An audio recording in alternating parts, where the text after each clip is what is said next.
നമസ്കാരം. Thiruvananthapuram national institute of speech and ഹിയറിംഗും directorate of social ജസ്റ്റിസും സംയുക്തമായി സംഘടിപ്പിക്കുന്ന ഇന്ററാക്റ്റീവ് ഡിസബിലിറ്റി അവയർനെസ് സെമിനാർ അഥവാ നിഡാസ് എന്ന തത്സമയ ബോധവൽക്കരണ പരിപാടിയുടെ 14ാം പതിപ്പിലേക്ക് ഏവർക്കും സ്വാഗതം. നിഡാസിന്റെ ഉദ്ദേശം കേരളത്തിലുടനീളമുള്ള രക്ഷിതാക്കളെ വൈകല്യം, അനുബന്ധ പ്രശ്നങ്ങളെയും പറ്റി ബോധവൽക്കരിക്കുന്നതിന് വേണ്ടിയാണ്. ഇതൊരു തത്സമയ പരിപാടിയായതിനാൽ നിഷിൽ എത്തിച്ചേരുന്ന രക്ഷിതാക്കൾക്ക് മാത്രമല്ല, കേരളത്തിൽ ഉടനീളമുള്ള രക്ഷിതാക്കൾക്ക് അതാത് ജില്ലകളിലെ DCPU district child protection unit ഓഫീസിൽ ഇരുന്നു കൊണ്ട് തന്നെ ഇന്റർനെറ്റ് സഹായത്തോടുകൂടി തത്സമയം ഈ പരിപാടി കാണാവുന്നതാണ്. ഇന്ന് തിരഞ്ഞെടുത്തിരിക്കുന്ന വിഷയം കേൾവിക്കുറവുള്ള കുട്ടികളുടെ അധിവാസം അഥവാ പുനരധിവാസം, ഓഡിറ്ററി വെർബൽ തെറപ്പിയുടെ പ്രാധാന്യവും ആവശ്യകതയും കുറിച്ചാണ്. കേൾവിക്കുറവുള്ള കുട്ടികളിൽ സംസാരഭാഷയും ആശയവിനിമയവും വളർത്തിയെടുക്കുന്ന ഒരു പരിശീലന രീതിയാണ് ഓഡിറ്ററി വെർബൽ തെറപ്പി. ഈ ഓഡിറ്ററി വെർബൽ തെറപ്പിയുടെ പ്രത്യേകതകൾ, അതിൻ്റെ പ്രാധാന്യം, ഇതിൻ്റെ വിവിധ ഘട്ടങ്ങൾ എന്നിവയെക്കുറിച്ചാണ് ഇന്ന് നമ്മൾ സംസാരിക്കുന്നത്. ഇന്നത്തെ വിഷയത്തിലേക്ക് കടക്കുന്നതിന് മുന്നോടിയായി നിഡാസിൽ പങ്കെടുക്കാൻ എത്തിച്ചേർന്ന രക്ഷിതാക്കളെ അഭിസംബോധന ചെയ്യുന്നതിനായി നമ്മോടൊപ്പം ഉള്ളത് miss TV Anupama IAS, director social justice department. Madam, നിഡാസിലേക്ക് സ്വാഗതം. നമസ്കാരം, എല്ലാവർക്കും നമസ്കാരം. ഇന്ന് സംസ്ഥാന സർക്കാരും അതുപോലെ തന്നെ നീഷിനെ പൈലറ്റാക്കി വെച്ചുകൊണ്ട് തന്നെ സാമൂഹ്യനീതി വകുപ്പും ഒരുപോലെ ചിന്തിക്കുകയും പ്രവർത്തിക്കാൻ ആഗ്രഹിക്കുകയും ചെയ്യുന്നത് ഏർലി ഇന്റർവെൻഷൻ എന്ന മേഖലയിലാണ്. കുട്ടികൾക്ക്, കേൾവിക്കുറവുള്ള കുട്ടികൾക്ക് എത്രത്തോളം മെയിൻ സ്ട്രീമിംഗ് പോസിബിൾ ആക്കാവോ അത്രത്തോളം കഴിയുക എന്നുള്ള ലക്ഷ്യം മുൻനിർത്തിയാണ് നമ്മൾ ഇന്ന് പ്രവർത്തിച്ചുകൊണ്ടിരിക്കുന്നത്. അതുകൊണ്ട് തന്നെ ഈ കൂടുതൽ ആളുകളിലേക്ക് ഇത് എത്തിക്കാനും അതുപോലെ തന്നെ കോക്ലിയർ ഇംപ്ലാന്റേഷന്റെ ഗുണങ്ങൾ സ്വീകരിച്ചവർ കൂടുതലായി ഓഡിറ്ററി വെർബൽ തെറാപ്പിയുടെ പ്രാധാന്യം മനസ്സിലാക്കിക്കൊണ്ട് മുന്നോട്ട് വരാനും കൂടി എന്നാണ് ഇന്ന് വകുപ്പും നിഷും ഒരുപോലെ വിചാരിക്കുന്നത്. ഇന്നത്തെ ഈ സെഷന് മുമ്പായി എനിക്ക് പറയാനുള്ളത്, നിഷും അതുപോലെ തന്നെ കേരളത്തിലുള്ള എക്സ്റ്റൻഷൻ സെന്റേഴ്സും പ്രൊവൈഡ് ചെയ്യുന്ന ഓഡിറ്ററി വെർബൽ തെറാപ്പിയുടെ ഗുണങ്ങൾ എല്ലാവരും ഇന്നത്തോടെ മനസ്സിലാക്കുകയും അതിന്റെ ഫലങ്ങൾ സ്വീകരിക്കാൻ വേണ്ടി ഉടൻ തന്നെ തെറാപ്പിയിലേക്ക് എത്തിച്ചേരുകയും ചെയ്യണമെന്നാണ് നമുക്ക് പറയാനുള്ളത്. അതുപോലെ തന്നെ ഇതുപോലൊരു കാര്യത്തിൽ, പ്രത്യേകിച്ച് ഇത്രത്തോളം അറ്റൻഷൻ വേണ്ട കുട്ടികളുടെ കാര്യത്തിൽ പാരന്റ്സിനുള്ള റോൾ എന്ന് പറയുന്നത് മറ്റാർക്കും നികത്താൻ പറ്റാത്ത ഒരു കാര്യമാണ്. അതുകൂടെ റെക്കഗ്നൈസ് ചെയ്തുകൊണ്ടാണ് പാരന്റ്സിനെ ഓറിയന്റ് ചെയ്ത് ഇതുപോലെയുള്ള സെഷൻസ് സ്ഥിരമായി നിഷും വകുപ്പും സംഘടിപ്പിച്ചുകൊണ്ടിരിക്കുന്നത്. ഇത് മുന്നോട്ട് തുടർന്നുകൊണ്ട് പോകാനും പാരന്റ്സിന്റെ എല്ലാം പോസിറ്റീവായ റെസ്പോൺസ് നമ്മളെ സഹായിക്കുന്നതായിരിക്കും. അതുകൊണ്ട് തുടങ്ങുന്നതിന് മുമ്പായി കൂടുതൽ പേര് ഈ ഒരു കാര്യം തിരിച്ചറിഞ്ഞ് എത്തിച്ചേരണമെന്നുള്ള ഒരു ആഗ്രഹം നമ്മൾ പങ്കുവെക്കുന്നു. അതുപോലെ തന്നെ ഏതെങ്കിലും ഒരു ഏരിയയിൽ നിങ്ങൾക്ക് ഹെൽപ്പ് ആവശ്യം വരുവാണെങ്കിൽ അത് ഓഫർ ചെയ്യാൻ വകുപ്പും നിഷും എപ്പോഴും ഉണ്ടാവും എന്നുള്ള കാര്യം കൂടെ നമ്മൾ അറിയിക്കുകയാണ്. Thank you madam. Thank you. ഇനി നമ്മൾ ഇപ്പോൾ ക്ലാസ് തുടങ്ങുകയാണ്. ഇന്ന് ഓഡിറ്ററി വെർബൽ തെറപ്പിയെ കുറിച്ച് സംസാരിക്കുന്നത് നിഷിലെ ഏർലി ഇന്റർവെൻഷൻ പ്രോഗ്രാമിലെ ടീച്ചറായ മിസ് നീത MN ആണ്. മിസ് നീതയെ ക്ലാസ് എടുക്കുന്നതിന് വേണ്ടി ക്ഷണിക്കുന്നു. എല്ലാവർക്കും നമസ്കാരം.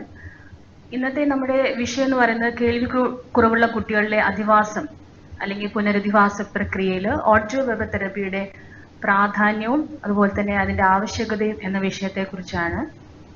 നമുക്ക് എല്ലാവർക്കും അറിയാം, കേൾവിക്കുറവ് ഉള്ള കുട്ടികളുടെ പ്രധാന പ്രശ്നം എന്ന് പറഞ്ഞാൽ അത് കേൾവിക്കുറവ് അവരുടെ ഭാഷാ വികസനത്തെ ബാധിക്കും. അതുപോലെ തന്നെ കുട്ടികളുടെ സാമൂഹികമായ ഇടപെടലുകളെ അത് ബാധിക്കും. അതുപോലെ തന്നെ കുട്ടിയുടെ ആശയവിനിമയത്തിനൊക്കെ അത് സാരമായിട്ട് ബാധിക്കും. ഇത് പിന്നീടുള്ള ഘട്ടങ്ങളിൽ കുഞ്ഞുങ്ങളുടെ പഠനത്തെയും അതുപോലെ തന്നെ അവരുടെ ജോലി സാധ്യതയും അതുപോലെ തന്നെ അവരുടെ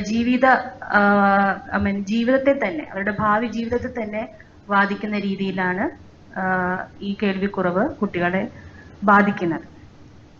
അപ്പോൾ ഒരു പുനരധിവാസം അല്ലെങ്കിൽ ആദിവാസ പ്രക്രിയയുടെ പ്രധാന ലക്ഷ്യം എന്ന് പറഞ്ഞു കഴിഞ്ഞാൽ ഈ നേരത്തെ പറഞ്ഞ പ്രശ്നങ്ങൾക്ക് ഒരു പരിധിവരെ, മാക്സിമം എന്നുള്ള നിലയിൽ പരിധിവരെ നമുക്ക് അതിൻ്റെ പ്രശ്ന പരിഹാരങ്ങൾ കണ്ടെത്തുക എന്നുള്ളതാണ്. അപ്പോൾ കേൾവിക്കുറവുള്ള കുട്ടികളെ നമുക്ക് ഭാഷ പഠിപ്പിക്കുക എന്നുള്ളതാണ് നമ്മുടെ ഒരു ഉദ്ദേശം. അപ്പം ഏത് രീതിയിലാണ് പഠിക്കുന്നത് എന്നുള്ളത് ആ കുട്ടികളുടെ കേൾവിക്കുറവും ആ എന്താ പറയുന്ന കാലയളവും കേൾവിക്കുറവ് കേൾവി സഹായം ഉപയോഗിക്കുന്ന താമസം ഉള്ള നേരിട്ട താമസം ഇതെല്ലാം ആധാരമാക്കിയിട്ടാണ് ഏത് രീതിയിലുള്ള പഠനമാണ് കുട്ടിക്ക് പ്രയോജനപ്പെടുക എന്ന് നമ്മൾ തീരുമാനിക്കുന്നത്. അപ്പൊ ഇതിന് പല രീതികളുണ്ട്. ചില കുട്ടികൾക്ക് സൈൻ ലാംഗ്വേജ് വഴിയാണ് നമ്മൾ ഭാഷ പഠിപ്പിക്കുന്നത്, സൈൻ ലാംഗ്വേജ് ആണ് പഠിപ്പിക്കുന്നത്. ആ സൈൻ ലാംഗ്വേജിലാണ് കൂടിയാണ് കുട്ടികൾ ആശയവിനിമയം നടത്തുന്നത്. ചില കുട്ടികളിൽ സൈൻ ലാംഗ്വേജിനോടൊപ്പം തന്നെ സ്പോക്കൺ ലാംഗ്വേജും കൂടെ ഉപയോഗിക്കുന്ന രീതിയാണ് ഉപയോഗിക്കുന്നത്.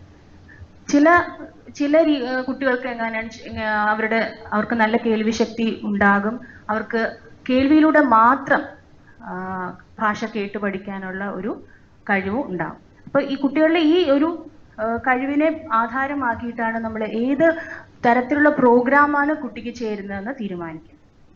അപ്പം ഈ ഓഡിറ്ററി വെർബൽ തെറപ്പി എന്ന് പറഞ്ഞാൽ കുട്ടികൾ കേട്ട് മാത്രം ഭാഷ പരിശീലിക്കുന്ന, സംസാര ഭാഷ മനസ്സിലാക്കുകയും അത് ഉപയോഗിക്കുകയും ചെയ്യുന്ന ഒരു പരിശീലന രീതിയാണ് ഇത്. കേൾവി എന്താ പറയുന്ന ഈ ഓഡിറ്ററി വെർബൽ തെറപ്പി ഏറ്റവും അനുയോജ്യമായിട്ടുള്ളത് ജനനം മുതൽ 3 വയസ്സ് വരെയുള്ള കുട്ടികളിൽ, ജനനം മുതൽ 3 വയസ്സ് വരെയുള്ള കുട്ടികളിൽ എത്രയും നേരത്തെ കേൾവിക്കുറവ് കണ്ടുപിടിക്കുകയും അവർക്ക് അനുയോജ്യമായ കേൾവി സഹായി വെക്കുകയും ഇന്റർവെൻഷൻ കൊടുക്കുകയും ചെയ്യുകയാണെങ്കിലാണ് നമുക്ക് ഓഡിറ്ററി വെർബൽ തെറപ്പി ഏറ്റവും കൂടുതൽ അനുയോജ്യമാകും.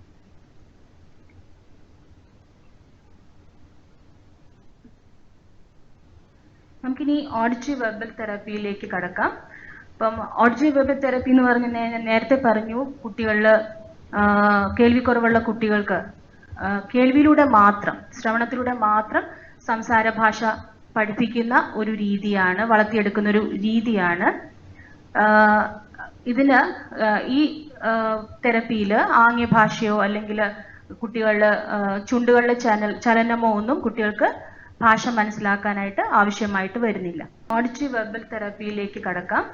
അപ്പം ഓഡിറ്ററി വെർബൽ തെറപ്പി എന്ന് പറഞ്ഞ നേരത്തെ പറഞ്ഞു, കുട്ടികളിൽ കേൾവിക്കുറവുള്ള കുട്ടികൾക്ക് കേൾവിയിലൂടെ മാത്രം, ശ്രവണത്തിലൂടെ മാത്രം സംസാര ഭാഷ പഠിപ്പിക്കുന്ന ഒരു രീതിയാണ്, വളർത്തിയെടുക്കുന്ന ഒരു രീതിയാണ്. ഇതിന് ഈ തെറപ്പിയിൽ ആംഗ്യഭാഷയോ അല്ലെങ്കിൽ കുട്ടികളുടെ ചുണ്ടുകളുടെ ചലനമോ ഒന്നും കുട്ടികൾക്ക് ഭാഷ മനസ്സിലാക്കാനായിട്ട് ആവശ്യമായിട്ട് വരുന്നില്ല. മാതാപിതാക്കളെ കേന്ദ്രീകരിച്ചുള്ള ഒരു രീതിയാണ് ഓഡിറ്ററി വെർബൽ തെറപ്പി എന്ന് പറയുന്നത്. ഇതിൽ മാതാപിതാക്കൾ കുട്ടികളോടൊപ്പം തെറപ്പിയിൽ പങ്കെടുക്കുകയും തെറപ്പിസ്റ്റിനോടൊപ്പം തന്നെ പ്രവർത്തനങ്ങളിൽ പങ്കാളിയാവുകയും ചെയ്യും. തെറപ്പിസ്റ്റിന്റെ മാർഗനിർദ്ദേശം അനുസരിച്ച് അവർ വീട്ടിൽ പോയി കുട്ടികൾക്ക് തെറപ്പിയിൽ നമ്മൾ പറഞ്ഞു കൊടുക്കുന്ന കാര്യങ്ങൾ, തെറപ്പിസ്റ്റ് പറഞ്ഞു കൊടുക്കുന്ന കാര്യങ്ങൾ വീട്ടിൽ പോയി പരിശീലനം നൽകുകയും ചെയ്യുകയാണ് ചെയ്യുന്നത്. ഓഡിറ്ററി വെർബൽ തെറപ്പി നൽകുന്നത് ആർക്കെല്ലാമാണെന്ന് നോക്കാം. സാധാരണ എല്ലാവരുടെയും ഒരു തെറ്റിദ്ധാരണയാണ് കോക്ലിയർ ഇംപ്ലാന്റ് ചെയ്ത കുട്ടികൾക്ക് മാത്രമാണ് ഓഡിറ്ററി വെർബൽ തെറപ്പി നൽകുന്നത് എന്ന്. പക്ഷേ അത് അങ്ങനെയല്ല. മറ്റ് കേൾവി സഹായം ഉപയോഗിക്കുന്ന കുട്ടികൾക്ക്, ഉദാഹരണത്തിന് ഹിയറിംഗ് എയ്ഡ്, ബാഹ എന്ന് പറയും, ബോൺ ആങ്കേർഡ് ഹിയറിംഗ് എയ്ഡ്, ഇവയെല്ലാം ഉപയോഗിക്കുന്ന കുട്ടികൾക്കും ഓഡിറ്ററി വെർബൽ തെറപ്പി നൽകാറുണ്ട്. ഒരു കാര്യം മാത്രം, ഈ കേൾവി സഹായി ഉപയോഗിച്ച് കുട്ടികൾക്ക് സംസാര ഭാഷയിലെ എല്ലാ ശബ്ദങ്ങളും കേൾക്കാൻ പറ്റുന്ന ഒരു സ്ഥിതിയായിരിക്കണമെന്ന് മാത്രം. അപ്പൊ കുട്ടികളുടെ ഓഡിയോഗ്രാം എടുത്ത് നോക്കിക്കഴിഞ്ഞാൽ ആ കുട്ടികളുടെ ഓഡിയോഗ്രാം, അതായത് കേൾവി സഹായി വെച്ചുകൊണ്ടുള്ള ഓഡിയോഗ്രാം സ്പീച്ച് ബനാന എന്ന ഒരു പരിധിക്കുള്ളിൽ ആയിരിക്കും. അപ്പൊ അങ്ങനെയുള്ള കുട്ടികൾക്കാണ് ഈ ഓഡിറ്ററി വെർബൽ തെറപ്പി നമ്മൾ നൽകുന്നത്. ഓഡിറ്ററി വെർബൽ തെറപ്പിയുടെ പ്രധാന ലക്ഷ്യം എന്ന് പറഞ്ഞാൽ സംസാര ഭാഷയും ആശയവിനിമയം വളർത്തുക, അതുപോലെ തന്നെ സമൂഹത്തിന്റെ മുഖ്യധാരയിലേക്ക് എത്തിക്കുക, കുഞ്ഞുങ്ങളെ ഒരു മുഖ്യധാര വിദ്യാഭ്യാസത്തിലേക്ക് എത്തിക്കുക എന്നുള്ളത് കൂടിയാണ്. അപ്പൊ കുട്ടികൾക്ക്, കേൾവിക്കുറവുള്ള കുട്ടികൾക്ക് കേൾവിയുള്ള മറ്റു കുട്ടികളോടൊപ്പം തന്നെ ഇരുന്ന് പഠിക്കാനുള്ള ഒരു അവസരം ഈ ഓഡിറ്ററി വെർബൽ തെറപ്പിയിലൂടെ സാധ്യമാകും. നമുക്ക് ഓഡിറ്ററി വെർബൽ തെറപ്പിയുടെ പ്രത്യേകതകൾ എന്തെല്ലാമാണെന്ന് നോക്കാം. മറ്റ് തെറപ്പികളിൽ നിന്ന് വ്യത്യസ്തമായിട്ട് കുട്ടികൾ ശ്രവണത്തിലൂടെ മാത്രമാണ് ഭാഷ പഠിക്കുന്നത്. ഇതിനെ അവരെ സാധ്യമാക്കുന്നത് എന്താണെന്ന് വെച്ചാൽ, ഇപ്പോൾ കുട്ടികളിൽ ഉപയോഗിക്കുന്ന ഹിയറിംഗ് എയ്ഡ് അല്ലെങ്കിൽ ഇംപ്ലാന്റ് എല്ലാം വളരെ സാങ്കേതിക വളർച്ചയുള്ള ഒരു ഉപകരണങ്ങളാണ്. ഈ ശ്രവണ സഹായികളുടെ സഹായത്തോടെ നമുക്ക് ഏറ്റവും, അതായത് എത്ര കേൾവിക്കുറവുള്ള കുട്ടികൾക്ക് പോലും ശ്രവണത്തിലൂടെ ഭാഷ പഠിക്കാൻ സാധിക്കുന്നു എന്നുള്ളതാണ്. പിന്നെ അടുത്തത് സ്വാഭാവികമായി ഭാഷ പഠിക്കുന്നു. സ്വാഭാവികമായിട്ടാണ് കുട്ടികൾ ഭാഷ പഠിക്കുന്നത്. അതിൽ നമുക്കറിയാം, സാധാരണ കുട്ടികൾ കേട്ടാണ് ഭാഷ പഠിക്കുന്നത്. അവർ മറ്റുള്ളവർ പറഞ്ഞ് കേൾക്കും, അവരുടെ കൂട്ടുകാർ സംസാരിക്കുന്നത് കേട്ട് പഠിക്കും, അവർ ടി വിയിലുള്ള സംസാരം കേട്ട് പഠിക്കും. അങ്ങനെ വളരെ സ്വാഭാവികമായിട്ടുള്ള രീതിയിലാണ് സാധാരണ കുട്ടികൾ ഭാഷ പഠിക്കുന്നത്. അപ്പം ഈ കേൾവി, നമ്മുടെ ഓഡിറ്റീവ് വെബ് തെറപ്പിയിലൂടെ കേൾവി ശക്തി വർദ്ധിപ്പിക്കുന്നതിനനുസരിച്ച് കേൾവിക്കുറവുള്ള കുട്ടികൾക്കും ഒരു പരിധിവരെ ഈ രീതിയിൽ ഭാഷ പഠിക്കാൻ സാധിക്കുന്നു എന്നുള്ളതാണ്. രക്ഷിതാക്കളുടെ പങ്കാളിത്തം ഉറപ്പുവരുത്തും. ഓഡിറ്റീവ് വെബ് തെറപ്പി എന്ന് ഞാൻ നേരത്തെ പറഞ്ഞു, മാതാപിതാക്കളും കൂടെ ഉൾക്കൊണ്ടുള്ള ഒരു പരിപാടിയാണെന്ന് പറഞ്ഞു. ഇതിൽ മാതാപിതാക്കളുടെ പ്രാധാന്യം എന്താണെന്ന് വെച്ചാൽ, നമുക്കറിയാം, ഒരു കുട്ടിയുടെ ഒരു പ്രധാന അധ്യാപിക അല്ലെങ്കിൽ ആദ്യത്തെ ഒരു പ്രഥമ ഗുരു എന്ന് പറയുന്നത് ആ കുട്ടിയുടെ മാതാപിതാക്കളാണ്. അപ്പൊ ആ മാതാപിതാക്കൾക്കാണ് കുട്ടികളുടെ കഴിവുകളും പോരായ്മകളും ഒക്കെ തിരിച്ചറിയുന്നതും അവർക്ക് വേണ്ട ഒരു സപ്പോർട്ട് നൽകാൻ സാധിക്കുന്നതും മാതാപിതാക്കൾക്കാണ്. അപ്പൊ മാതാപിതാക്കളെ ഈ ഒരു തെറപ്പിയിൽ ഉൾപ്പെടുത്തുക എന്നുള്ളതാണ് ഓഡിറ്റീവ് വെബ് തെറപ്പിയുടെ ഏറ്റവും പ്രത്യേകമായിട്ടുള്ള ഒരു ഗുണം എന്ന് പറയുന്നത്. പിന്നെ ഓഡിറ്റീവ് വെബ് തെറപ്പി ഓരോ കുട്ടിക്കും പ്രത്യേകം ആണ് നൽകുന്നത്. അതായത് ഓരോ കുട്ടിക്കും ഒരു കുട്ടിക്ക് ഒരേ സമയം ഒരു കുട്ടിക്ക് മാത്രമേ തെറപ്പി നൽകുകയുള്ളൂ. അത് പ്രധാനമായിട്ടും കുട്ടിയുടെ ഒരു വ്യക്തിഗത വളർച്ചയ്ക്ക് വളരെയധികം അത്യന്താപേക്ഷിതമാണ്. നമുക്ക് ഒരു ഇൻഡിവിജ്വലായിട്ട് അറ്റൻഷൻ കൊടുക്കാൻ പറ്റും ആ കുട്ടിക്ക് വേണ്ടിയിട്ട്. പിന്നെ നമുക്കറിയാം, ഓരോ കുട്ടിയും വ്യത്യസ്തനാണ് അല്ലെ. ആ കുട്ടിയുടെ കഴിവുകളും താല്പര്യങ്ങളും ഒക്കെ വ്യത്യസ്തമായിരിക്കും. ആ കുട്ടിയുടെ ശ്രവണശേഷി വ്യത്യസ്തമായിരിക്കും. അപ്പൊ അങ്ങനെ വരുമ്പോൾ ആ കുട്ടിക്ക് വേണ്ടി മാത്രമായിട്ട് നമുക്ക് പ്ലാൻ ചെയ്യാനും തെറപ്പി പ്ലാൻ ചെയ്യാനും ആ കുട്ടിയെ കുറച്ചുകൂടെ വളരെയധികം വിലയിരുത്താനും സാധിക്കും. ആ കുട്ടിയുടെ വളർച്ച പുരോഗതി നമുക്ക് കൃത്യമായിട്ട് നിരീക്ഷിച്ച് നമുക്കത് പുരോഗതി വിലയിരുത്താൻ പറ്റും. പക്ഷെ അതൊരു ഗ്രൂപ്പായിട്ട് നടത്തുമ്പോൾ നമുക്ക് അത്രയും അത് സാധ്യമല്ല. അപ്പൊ അതുകൊണ്ട് ഓഡിറ്റീവ് വെബ് തെറപ്പി വ്യക്തിഗതമായിട്ടാണ് കുഞ്ഞുങ്ങൾക്ക് തെറപ്പി നൽകുന്നത്. പിന്നെ ഇത് സംഭാഷണത്തെ അടിസ്ഥാനമാക്കിയിട്ടുള്ള ഒരു പഠന രീതിയാണ്. ഇപ്പം നമുക്കറിയാം, മറ്റ് പല രീതികളുണ്ട്. ഇപ്പം ചെറിയ ചെറിയ പ്രവർത്തനങ്ങളിൽ, നമ്മുടെ ക്ലാസ്സിൽ ചെറിയ പ്രവർത്തനങ്ങളിൽ കൂടെ സംഭാഷണം നടത്തിയാണ് കുഞ്ഞുങ്ങളിലേക്ക് ഭാഷ എത്തിക്കുന്നത്. അല്ലാതെ ശബ്ദങ്ങൾ മാത്രമായിട്ടോ അല്ലെങ്കിൽ വാക്കുകൾ മാത്രമായിട്ടോ അല്ല കുട്ടികളെ ഭാഷ പഠിപ്പിക്കുന്നത്. ഇപ്പൊ ചെറിയ സംഭാഷണങ്ങൾക്ക് അവരുടെ പ്രായത്തിനനുസരിച്ചും അവരുടെ താല്പര്യങ്ങൾക്കനുസരിച്ചുമുള്ള പ്രവർത്തനങ്ങൾ അടിസ്ഥാനമാക്കിയുള്ള സംഭാഷണത്തിലൂടെയാണ് കുട്ടികൾ ഭാഷ പഠിക്കുന്നത്. തെറപ്പി എന്ന് പറയുന്നത് ഒരു കൂട്ടായിട്ടുള്ള ഒരു പരിശ്രമമാണ്. ഇതിൽ ENT സ്പെഷ്യലിസ്റ്റ് ഉണ്ട്, ഓഡിയോളജിസ്റ്റ് ഉണ്ട്, സ്പീച്ച് ലാംഗ്വേജ് പാത്തോളജിസ്റ്റ് അല്ലെങ്കിൽ ഓഡിറ്റീവ് വെബ് തെറപ്പിസ്റ്റ് എന്ന് പറയും, സ്പെഷ്യൽ എഡ്യൂക്കേറ്റർ, പിന്നെ കുട്ടിയുടെ കുടുംബം, സൈക്കോളജിസ്റ്റ്, സോഷ്യൽ വർക്കർ, ഇങ്ങനെ കുറെ ആൾക്കാരുടെ ഒരു കൂട്ടായിട്ടുള്ള പ്രവർത്തനമാണ് ഓഡിറ്റീവ് വെബ് തെറപ്പിയെ അതിന്റെ ലക്ഷ്യത്തിലേക്ക് എത്തിക്കുന്നത്. ഇതിൽ ENT സ്പെഷ്യലിസ്റ്റിന്റെ റോൾ എന്താണെന്ന് വെച്ചാൽ,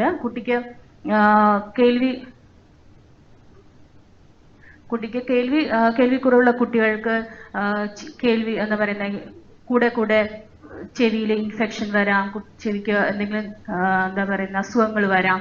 അപ്പൊ അതെല്ലാം കുട്ടിയുടെ കേൾവി ശക്തിയെ ബാധിക്കുന്ന രീതിയിലേക്ക് വരാറുണ്ട്. അപ്പൊ ഇതെല്ലാം അതാത് സമയത്ത് തന്നെ ഒരു ENT സ്പെഷ്യലിസ്റ്റിനെ പോയി കണ്ട് അതിനുള്ള പരിഹാരങ്ങൾ കണ്ടെത്തുകയാണ് വേണ്ടത്. അപ്പൊ അതിനൊരു ENT സ്പെഷ്യലിസ്റ്റിന്റെ സേവനം കുട്ടികൾക്ക് തീർച്ചയായിട്ടും വേണം.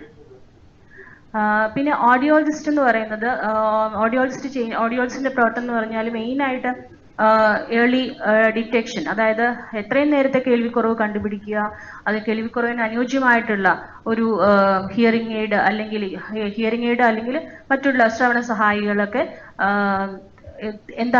ഏതാണെന്ന് തീരുമാനിക്കുക. അതുപോലെ തന്നെ കുട്ടികളുടെ കേൾവി സഹായികളുടെ പ്രവർത്തനത്തിന് എന്തെങ്കിലും തകരാറ് വന്നാൽ അത് നന്നാക്കുക, അല്ലെങ്കിൽ അതെങ്ങനെയാണ് അത് നന്നാക്കേണ്ടതെന്ന് പാരൻസിന് പറഞ്ഞു കൊടുക്കുക. അങ്ങനെയുള്ള കാര്യങ്ങളൊക്കെ ചെയ്യുന്നത് ഓഡിയോളജിസ്റ്റ് ആണ്. പിന്നെ സ്പീച്ച് ലാംഗ്വേജ് പാത്തോളജിസ്റ്റിന്റെ റോൾ എന്ന് പറഞ്ഞാൽ സ്പീച്ച് ലാംഗ്വേജ് പാത്തോളജിസ്റ്റ് അല്ലെങ്കിൽ ഓഡിയോ വെർബൽ തെറപ്പിസ്റ്റ്, ഇവരാണ് കുട്ടികൾക്ക് വേണ്ട പരിശീലനം നൽകുന്നത്. ഇവരെല്ലാം ഇതിനു വേണ്ടി പ്രത്യേക പരിശീലനം നേടിയവരാണ്. അപ്പം കുട്ടിക്ക് വേണ്ട ഓരോ കുട്ടിക്കും ആവശ്യമായിട്ടുള്ള രീതിയിൽ തെറപ്പി പ്ലാൻ തയ്യാറാക്കി അത് നടത്തി കുട്ടിയുടെ ഓരോ പുരോഗതിയും വളരെ കൃത്യമായിട്ട് അത് നോട്ട് ചെയ്ത് എന്തെങ്കിലും പ്രശ്നമുണ്ടെങ്കിൽ അതിനൊക്കെയുള്ള പരിഹാരങ്ങളൊക്കെ കണ്ടെത്തുന്നത് ഈ സ്പീച്ച് ലാംഗ്വേജ് പാത്തോളജിസ്റ്റ് അല്ലെങ്കിൽ ഓഡിയോ വെർബൽ തെറപ്പിസ്റ്റിന്റെ ജോലിയാണ്. പിന്നെ മാത്രമല്ല അവർക്ക് റെമഡിയൽ ആയിട്ട് തെറപ്പി വേണം. ചില കുട്ടികൾക്ക് ചില സൗണ്ട്സുകളൊന്നും കിട്ടുന്നില്ല, അല്ലെങ്കിൽ ചില ശബ്ദങ്ങളൊന്നും വേണ്ടത്ര രീതിയിൽ നന്നായിട്ട് പറയാൻ സാധിക്കുന്നില്ല എങ്കിൽ അവർക്ക് പ്രത്യേക സ്പീച്ച് തെറാപ്പി നൽകേണ്ടി വരും. അപ്പോൾ ഇതെല്ലാം ചെയ്യുന്ന സ്പീച്ച് ലാംഗ്വേജ് പാത്തോളജിസ്റ്റ് ആണ്. പിന്നെ ഇവര് കൃത്യമായിട്ടുള്ള ഇടവേളകളിൽ കുട്ടിയുടെ പുരോഗതി ടെസ്റ്റുകൾ വഴി നോക്കി കണ്ടുപിടിച്ച് കുട്ടിയുടെ ഓരോ പുരോഗതിയും അവര് അതാത് കാലയളവിൽ കണ്ടുപിടിച്ച് എന്തെങ്കിലും പ്രശ്നങ്ങളുണ്ടെങ്കിൽ അതിനുള്ള പരിഹാര മാർഗങ്ങളൊക്കെ നിർദ്ദേശിക്കുന്നത് ഇവരാണ്. പിന്നെ ഇതിൽ പ്രധാനപ്പെട്ട ഒരു ഘടകം എന്ന് പറഞ്ഞാൽ കുട്ടിയുടെ കുടുംബമാണ്. എല്ലാം അറിയാം, ഏതൊരു കുട്ടിക്കും ഏറ്റവും അത്യന്താപേക്ഷിതം ആ കുടുംബത്തിന്റെ ഒരു സപ്പോർട്ടാണ്. പ്രത്യേകിച്ച് മാതാപിതാക്കൾ കുടുംബം എന്ന് ഉദ്ദേശിച്ചാൽ മാതാപിതാക്കൾ മാത്രമല്ല മറ്റു കുടുംബാംഗങ്ങളും, അതായത് കുട്ടിയുടെ സഹോദരങ്ങള്, അപ്പൂപ്പൻ, അമ്മൂമ്മ, അങ്ങനെ മറ്റുള്ള കുടുംബാംഗങ്ങൾ എല്ലാവരും ഈ ഒരു ഇതിൽ പെടും. അപ്പം അങ്ങനെ ഒരു കൂട്ടായിട്ടുള്ള ഒരു പ്രവർത്തനം തന്നെയാണ് ആ കുട്ടിയുടെ ഒരു വളർച്ചയ്ക്ക് ഏറ്റവും അധികം അത്യന്താപേക്ഷിതമായിട്ടുള്ളത്. നമുക്കറിയാം, ഒരു മാതാപിതാക്കളുടെ തെറപ്പിയിൽ ഉൾപ്പെടുത്തുന്നതിന്റെ പ്രധാന ലക്ഷ്യം എന്ന് പറഞ്ഞു കഴിഞ്ഞാൽ നമുക്കറിയാം, നമ്മൾ എത്രമാത്രം പറഞ്ഞു കൊടുത്താലും ചിലപ്പോൾ അത് ഓർത്തിരിക്കാനും അത് ചെയ്യാനും ചിലപ്പോൾ നമുക്ക് സാധിച്ചെന്ന് വരില്ല. പക്ഷെ അത് കണ്ടു മനസ്സിലാക്കുകയും അത് ചെയ്ത് പരിശീലിക്കുകയും ചെയ്യുമ്പോഴാണ് അത് കൂടുതൽ അതിൻ്റെ ഒരു പെർഫെക്ഷനിലേക്ക് എത്തുന്നത്. അപ്പം അതുകൊണ്ട് തന്നെയാണ് മാതാപിതാക്കളെ നമ്മൾ തെറപ്പിയിൽ ഉൾപ്പെടുത്തുന്നതും അവരെ കൊണ്ട് ഓരോ ആക്ടിവിറ്റി ചെയ്യിക്കുന്നതുമെല്ലാം. അപ്പം പിന്നെ ഉള്ളത് സൈക്കോളജിസ്റ്റ് ആണ്. കുട്ടിയുടെ കുട്ടിയുടെ ബുദ്ധി വളർച്ച അല്ലെങ്കിൽ ബുദ്ധിവികാസം, അതുപോലെ തന്നെ കുട്ടിയുടെ മാനസികമായിട്ടുള്ള പ്രശ്നങ്ങൾ ഉണ്ടാകും, സ്വഭാവത്തിലുണ്ടാകുന്ന പ്രശ്നങ്ങൾ ഉണ്ടാകും. സ്വഭാവം ഒക്കെ നോക്കിയിട്ടാണ്, സ്വഭാവവും അതുപോലെ പെരുമാറ്റവും ഒക്കെ പരിശോധിച്ച് അതിൽ എന്തെങ്കിലും പ്രശ്നങ്ങൾ ഉണ്ടെങ്കിൽ അതിനവര് വേണ്ടത്ര രീതിയിലുള്ള സൈക്കോളജിക്കൽ കൗൺസിലിംഗ്, അതുപോലെ തെറപ്പി, അതെല്ലാം നൽകുന്നത് ഈ സൈക്കോളജിസ്റ്റിന്റെ ജോലിയാണ്. അതുപോലെ കുട്ടികളുടെ മാത്രം പ്രശ്നമല്ല, മാതാപിതാക്കൾക്കും അതെ എന്തെങ്കിലും പ്രശ്നങ്ങൾ ഉണ്ടെങ്കിൽ, അവർക്ക് സാമൂഹികമായിട്ടും മാനസികമായിട്ടൊക്കെ എന്തെങ്കിലും പ്രശ്നങ്ങൾ ഉണ്ടെങ്കിൽ അത് കേൾക്കുവാനും അതിനുള്ള പരിഹാരങ്ങൾ നിർദ്ദേശിക്കുവാനും നമുക്കൊരു സൈക്കോളജിസ്റ്റിന്റെ സേവനം ലഭ്യമാക്കേണ്ടതുണ്ട്. പിന്നെ ഉള്ളത് സോഷ്യൽ വർക്കറാണ്. സോഷ്യൽ വർക്കറിന്റെ ജോലി, പ്രധാനപ്പെട്ട ജോലി എന്ന് വെച്ചാൽ കുട്ടികൾ സമൂഹത്തിൽ നേരിടുന്ന പ്രശ്നങ്ങൾ, കുട്ടികൾ മുഖ്യധാര വിദ്യാഭ്യാസത്തിൽ നേരിടുന്ന പ്രശ്നങ്ങൾ, അപ്പം അതൊക്കെ എല്ലാം പ്രശ്നങ്ങൾ എന്തെങ്കിലും ഉണ്ടെങ്കിൽ അത് നേരിട്ട് കണ്ട് അത് വിലയിരുത്തി അതിന് വേണ്ട പരിഹാരങ്ങൾ സോഷ്യൽ വർക്കറാണ് നിർദ്ദേശിക്കുന്നത്. അതിന് വേണ്ടിയിട്ടുള്ള കാര്യങ്ങളെല്ലാം ചെയ്യുന്നത് സോഷ്യൽ വർക്കറാണ്. അപ്പം ഇതെല്ലാം ഇങ്ങനെയുള്ള ഒരു കൂട്ടം ആൾക്കാരുടെ ഒരു കൂട്ടായിട്ടുള്ള പരിശ്രമമാണ് നമ്മുടെ ഓഡിയോ വെർബൽ തെറപ്പിയെ അതിൻ്റെ ഒരു ലക്ഷ്യത്തിലേക്ക് എത്തിക്കുന്നത്. നമുക്ക് ഓഡിയോ വെർബൽ തെറപ്പിയുടെ പ്രാധാന്യം എന്താണെന്ന് നോക്കാം. നമുക്കറിയാം കേൾവിക്കുറവുള്ള കുട്ടികളിലെ ഏകദേശം ഒരു 90% കുട്ടികളിലെ അച്ഛനമ്മമാരും കേൾവി ഉള്ളവരാണ് അല്ലെ. അപ്പോൾ അത് അവർക്ക് സംസാരത്തിലൂടെ കുട്ടി സംസാര ഭാഷ പഠിക്കണം എന്നായിരിക്കും അവരുടെ ആഗ്രഹം. അപ്പൊ അങ്ങനെ ആ സംസാര ഭാഷ പഠിക്കുന്ന ഒരു സാധാരണ രീതിയിൽ സംസാര ഭാഷ പഠിക്കുന്ന ഒരു രീതിയായിരിക്കും അങ്ങനെയുള്ള സന്ദർഭത്തിൽ മാതാപിതാക്കൾ തിരഞ്ഞെടുക്കുന്നത്. അപ്പൊ ഇങ്ങനെ വരുമ്പോൾ ഓഡിറ്റീവ് വെബ് തെറപ്പി വളരെയധികം പ്രാധാന്യം അർഹിക്കുന്നു. കാരണം ഓഡിറ്റീവ് വെബ് തെറപ്പിയുടെ രീതി അങ്ങനെയാണ്. കേട്ട് മാത്രമാണ് കുട്ടികൾ ശ്രവണ ഭാഷ പഠിക്കുന്നത് സംസാര ഭാഷ പഠിക്കുന്നത്. അപ്പൊ സംസാര ഭാഷ പഠിക്കാനുള്ള ഒരു രീതി എന്ന നിലയിൽ അത് ഓഡിറ്റീവ് വെബ് തെറപ്പി വളരെയധികം പ്രാധാന്യം അർഹിക്കുന്നു. ഇത് മാത്രമല്ല, നമുക്കറിയാം കേൾവി സഹായിയുടെ എല്ലാം സാങ്കേതിക വളർച്ച വളരെയധികം മുന്നിലാണ്. അപ്പോൾ എത്ര കേൾവി കുറവുള്ള കുട്ടികൾക്ക് പോലും അവർക്ക് ഈ കേൾവി സഹായിയുടെ സഹായത്തോടു കൂടി സംസാര ഭാഷ കേട്ട് പഠിക്കാൻ സാധിക്കും. അപ്പൊ ഇത് ഒരു എന്താ പറയുന്നത്, വളരെയധികം പഠനങ്ങളുടെ ഒരു തെളിവായിട്ടാണ്, പഠനങ്ങളുടെ ഒരു ഒരു പിൻബലത്തോടു കൂടിയുള്ള ഒരു കാര്യമാണിത്. തെറപ്പി നൽകുന്നതിന് മുൻപായിട്ട് നമ്മൾ പ്രത്യേകം ശ്രദ്ധിക്കേണ്ട കുറച്ച് കാര്യങ്ങളുണ്ട്. ഒന്ന്, കേൾവിക്കുറവ് കൃത്യമായി നിർണ്ണയിക്കുക എന്നുള്ളതാണ്. അതിന് നമ്മൾ ഒരു ഓഡിയോളജിസ്റ്റിന്റെ സേവനം ലഭ്യമാക്കണം. കേൾവിക്കുറവ് എത്രയും നേരത്തെ, അതായത് ഒരു വയസ്സിനകം ഒരു ജനിച്ച ഉടനെ തന്നെ കേൾവിക്കുറവ് കണ്ടെത്തുന്ന രീതിയിലുള്ള സംവിധാനമുണ്ട്. അപ്പൊ എത്രയും നേരത്തെ തന്നെ കേൾവിക്കുറവ് കണ്ടുപിടിക്കുകയും അതിന് അനുയോജ്യമായിട്ടുള്ള ഹിയറിംഗ് എയ്ഡ് വെക്കുക, അല്ലെങ്കിൽ ഇംപ്ലാന്റ് തിരഞ്ഞെടുക്കുക, എന്നിട്ട് എത്രയും നേരത്തെ ഇന്റർവെൻഷൻ തുടങ്ങുക. അപ്പൊ ഈ 3 കാര്യങ്ങളാണ് ഒരു കേൾവിക്കുറവുള്ള കുട്ടിയെ സംബന്ധിച്ച് അടിയന്തരമായിട്ട് ചെയ്തു കൊടുക്കേണ്ട കാര്യങ്ങൾ. അപ്പം ഈ കേൾവി സഹായി തിരഞ്ഞെടുക്കുന്നതിനോടൊപ്പം കൂടെ ഒരു കാര്യം കൂടെ ഉണ്ട്.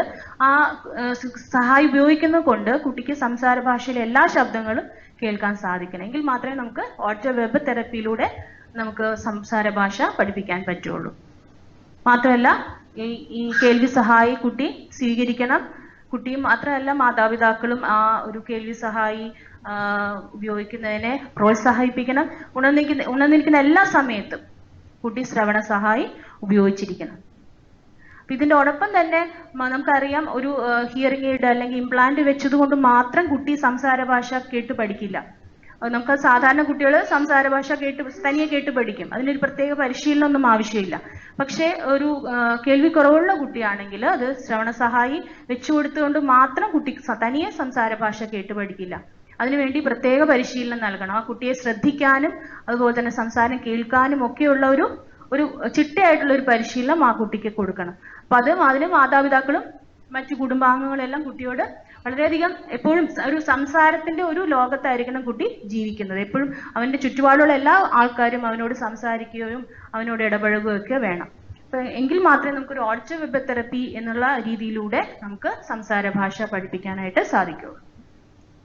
ഇതിൽ ഓഡിറ്റീവ് വെബ് തെറപ്പിയുടെ പ്രധാന പ്രവർത്തനങ്ങൾ എന്ന് പറഞ്ഞാൽ, ആദ്യമായിട്ട് നമ്മൾ ചെയ്യുന്നത് ശ്രവണം മെച്ചപ്പെടുത്താനുള്ള ഒരു അന്തരീക്ഷം ഉണ്ടാക്കുക എന്നുള്ളതാണ്. അപ്പം സംസാരം ശ്രദ്ധിക്കുന്നതിന് മുമ്പ് കുട്ടികൾ അത് പഠിക്കുന്നതിന് മുമ്പ് നന്നായിട്ട് വ്യക്തമായിട്ട് കേൾക്കണം അല്ലെ. അപ്പൊ ആ കേൾക്കുന്നത് നല്ല വ്യക്തമായില്ലെങ്കിൽ അത് കുഞ്ഞുങ്ങളുടെ സംസാരത്തെ അത് ബാധിക്കും. അപ്പൊ കുഞ്ഞുങ്ങളെ അത് സംസാരം കേൾക്കാനായിട്ടുള്ള ഒരു താല്പര്യം ഉണ്ടാക്കണം അവരില്.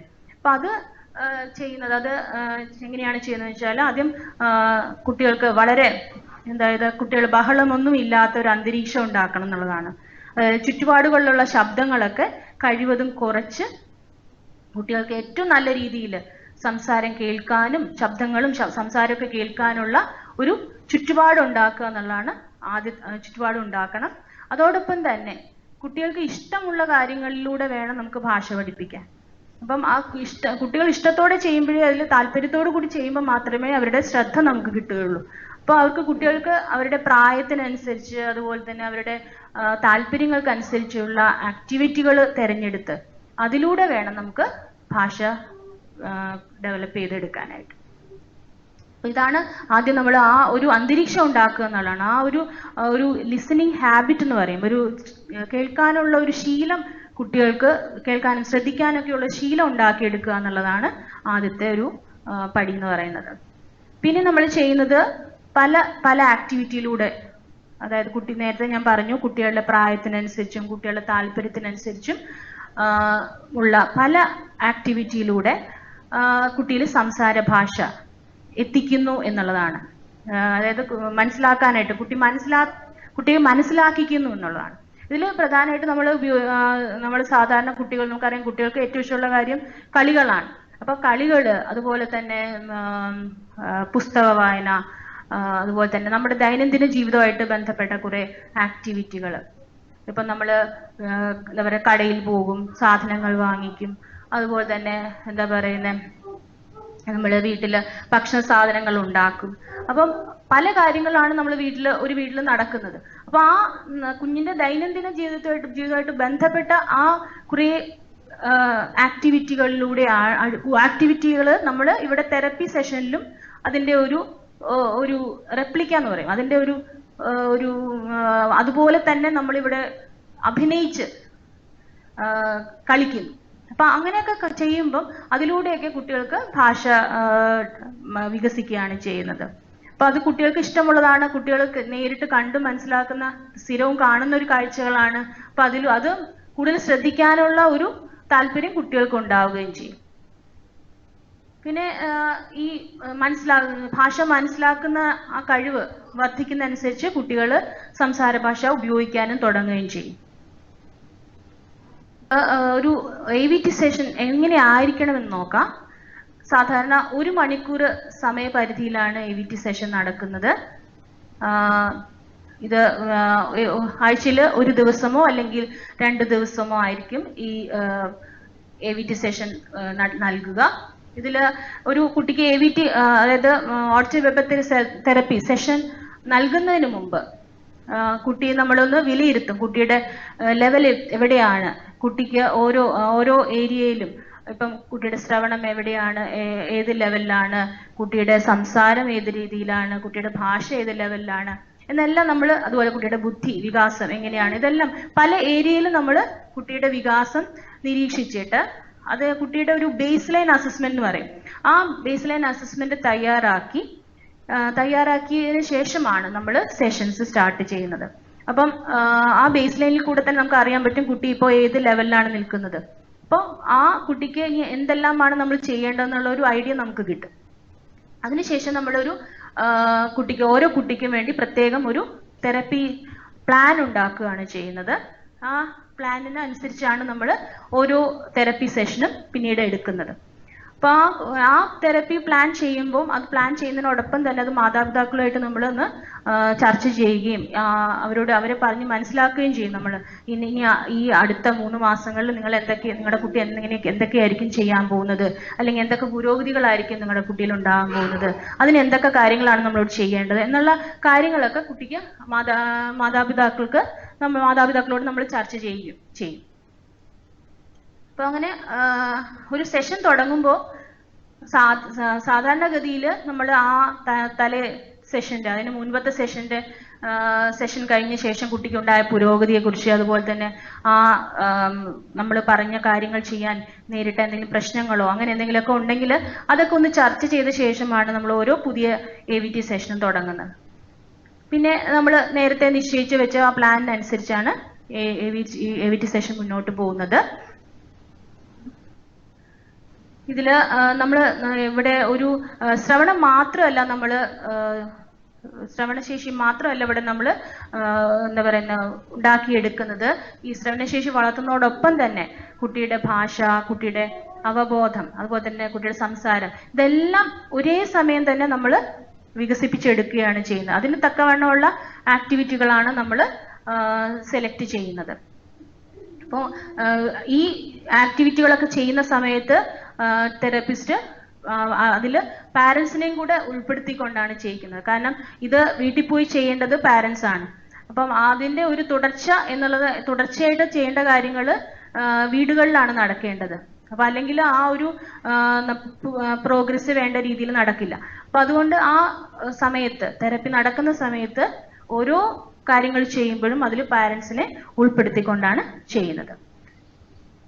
അതുപോലെ തന്നെ സെഷന്റെ അവസാനം ആവുമ്പോൾ ഈ ഗോളുകളൊക്കെ നമ്മൾ ഉദ്ദേശിച്ച കാര്യങ്ങളൊക്കെ എങ്ങനെയാണ് അത് ചർച്ച ചെയ്യും. അത് നമ്മൾ ഉദ്ദേശിച്ച കാര്യങ്ങളൊക്കെ നടന്നോ അതോ നടന്നില്ലയോ, ഇനി അത് വീട്ടിൽ പോയി എങ്ങനെയാണ് ചെയ്യേണ്ടത്, ഈ പറഞ്ഞ നമ്മൾ എടുത്ത കാര്യങ്ങൾ നമ്മൾ പഠിപ്പിച്ച കാര്യങ്ങളൊക്കെ വീട്ടിൽ പോയി അവരുടെ ആ ഒരു ഡെയിലി ലൈഫിലേക്ക് എങ്ങനെയാണ് അത് കൊണ്ടുവരേണ്ടത്, അതിലൂടെ എങ്ങനെയാണ് ആ കുട്ടിയെ പഠിപ്പിക്കേണ്ടത് എന്നുള്ള കാര്യങ്ങളൊക്കെ പാരന്റ്സുമായിട്ട് ചർച്ച ചെയ്യും.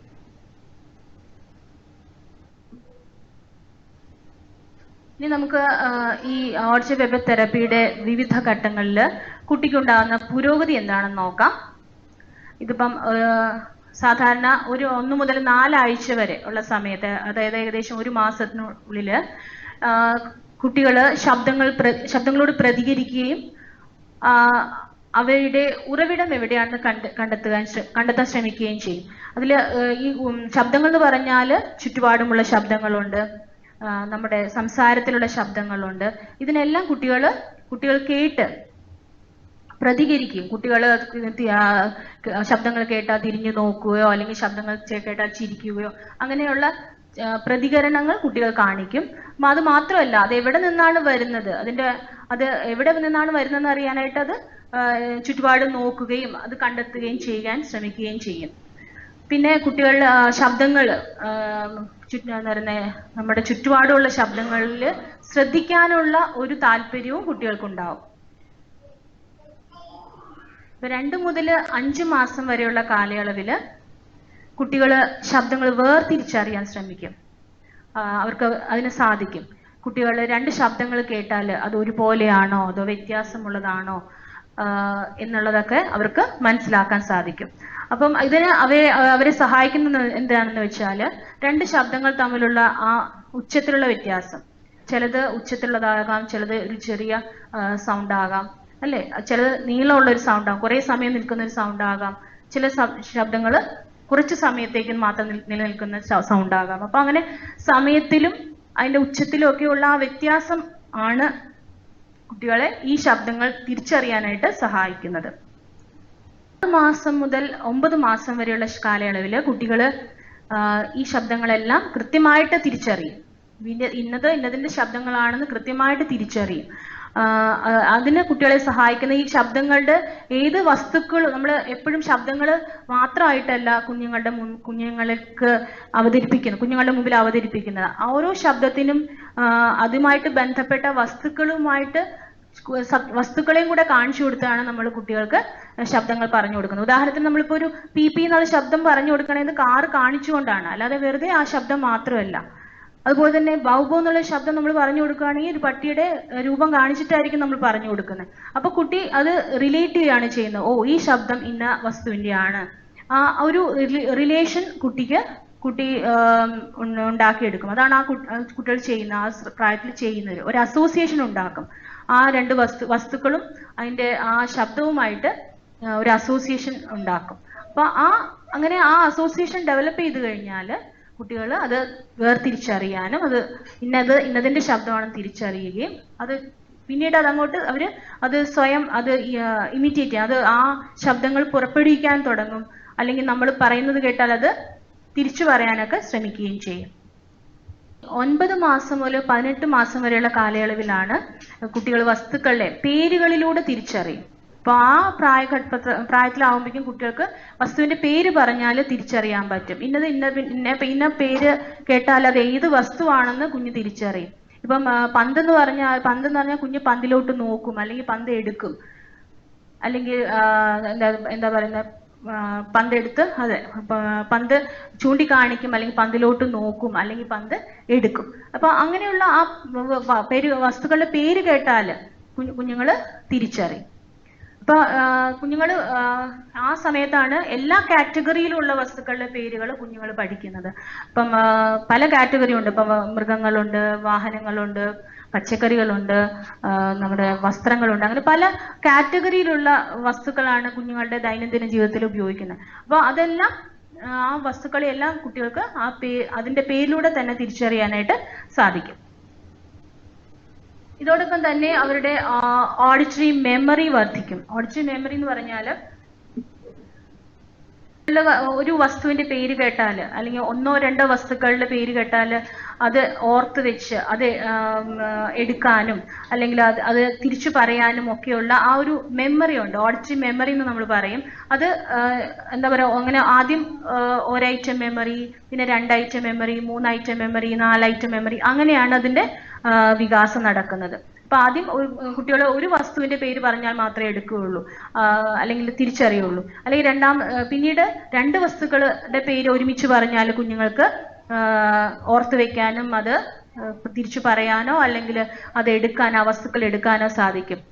അത് പിന്നീട് 3 വസ്തുക്കളുടെ പേര് ഒരുമിച്ച് പറഞ്ഞാൽ ആ 3 വസ്തുക്കളും പേരുകളും അവരുടെ മെമ്മറിയിൽ ഓർത്ത് വെച്ച് അത് തിരിച്ചു പറയാനോ അല്ലെങ്കിൽ വസ്തുക്കൾ എടുക്കാനോ ഒക്കെയുള്ള ഒരു കഴിവ് വർദ്ധിക്കും. അങ്ങനെ ഓഡിറ്ററി മെമ്മറി ഒരു എന്താ പറയുന്നത്, ആ ഒരു ക്രമത്തിലാണ് അവരുടെ അതിന്റെ ആ ഒരു ക്രമത്തിലാണ് അത് വർദ്ധിച്ചു വരുന്നത്. 1, 2, 3 എന്നുള്ള ആ ക്രമത്തിലാണ് അത് വർദ്ധിച്ചു വരുന്നത്. ഇതോടൊപ്പം തന്നെ നേരത്തെ ഞാൻ പറഞ്ഞു, പദസമ്പത്ത് വർദ്ധിക്കും. കുട്ടികൾ എല്ലാ കാറ്റഗറിയിലുള്ള വസ്തുക്കളുടെ പേരും കുട്ടികൾ സ്വായത്തമാക്കുന്നത് ഈ ഒരു കാലയളവിലാണ്. പിന്നെ കുട്ടികൾ ലഘുവായിട്ടുള്ള ചോദ്യങ്ങൾ, ഇപ്പൊ ആരാണ്, എന്താണ്, എവിടെയാണ്, എന്തു പറ്റി, അങ്ങനെയുള്ള ലഘുവായിട്ടുള്ള ചോദ്യങ്ങൾ ഒറ്റ വാക്കിലോ അല്ലെങ്കിൽ 2 വാക്കുകൾ ചേർത്തിട്ടോ ഒക്കെ ഉത്തരം പറയേണ്ടുന്ന രീതിയിലുള്ള ലഘുവായിട്ടുള്ള ചോദ്യങ്ങൾ കുട്ടികൾ മനസ്സിലാക്കും. അതിനുള്ള ഉത്തരം നൽകാനായിട്ട് കുട്ടികൾക്ക് സാധിക്കുകയും ചെയ്യും. അതോട് കുറച്ചുകൂടെ കഴിയുമ്പോഴേക്കും കുട്ടികൾക്ക് കുറച്ചുകൂടെ സങ്കീർണമായിട്ടുള്ള വാക്യങ്ങളൊക്കെ മനസ്സിലാക്കാനായിട്ട് സാധിക്കും. 1 ൽ 2 വാക്യങ്ങൾ ചേർന്നുള്ള, അല്ലെങ്കിൽ 2 or 3 വാക്യങ്ങൾ ചേർന്നുള്ള ഒരു വലിയ വാക്യങ്ങളൊക്കെ മനസ്സിലാക്കാനായിട്ട് കുട്ടിക്ക് സാധിക്കും. 18 മാസം മുതൽ അതിനുശേഷവും ഉണ്ടാകുന്ന പുരോഗതിയാണ് പിന്നീട് ഇനി പറയുന്നത്. ഈ സമയമാകുമ്പോഴേക്കും കുട്ടികൾക്ക് ചെറിയ കഥകളൊക്കെ കേട്ട് മനസ്സിലാക്കാനും പറ്റും. അവർക്ക് ആ കഥകൾ കേട്ട് മനസ്സിലാക്കി അതിൽ നിന്നുള്ള ചോദ്യങ്ങൾക്കൊക്കെ ഉത്തരം നൽകാനായിട്ട് സാധിക്കും. ചില കഥകൾ അവർ കേട്ട് മനസ്സിലാക്കുക മാത്രമല്ല, അത് തിരിച്ചു പറയാനും അവർ തുടങ്ങും.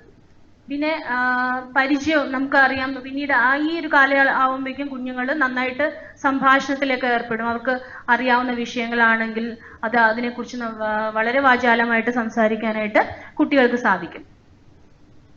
അപ്പം അത് അവർക്ക് കേട്ട് പരിചയമുള്ള വിഷയമാണെങ്കിലും അവർ നേരിട്ട് അനുഭവമുള്ള വിഷയങ്ങളാണെങ്കിലാണ് അത് അവർക്ക് കൂടുതൽ എളുപ്പമാവുക. അത് കുട്ടിയുടെ ആ ഒരു എന്താ പറയുന്നത് എക്സ്പോഷർ, ആ കുട്ടിയുടെ ആ ഒരു എന്താ പറയുന്നത്, കുട്ടികൾ കണ്ടും കേട്ടുമുള്ള അറിവ് വർദ്ധിക്കുന്നതിനനുസരിച്ച് ഇതിനുള്ള ആ ഒരു കഴിവ് കൂടി വരുന്നതാണ്.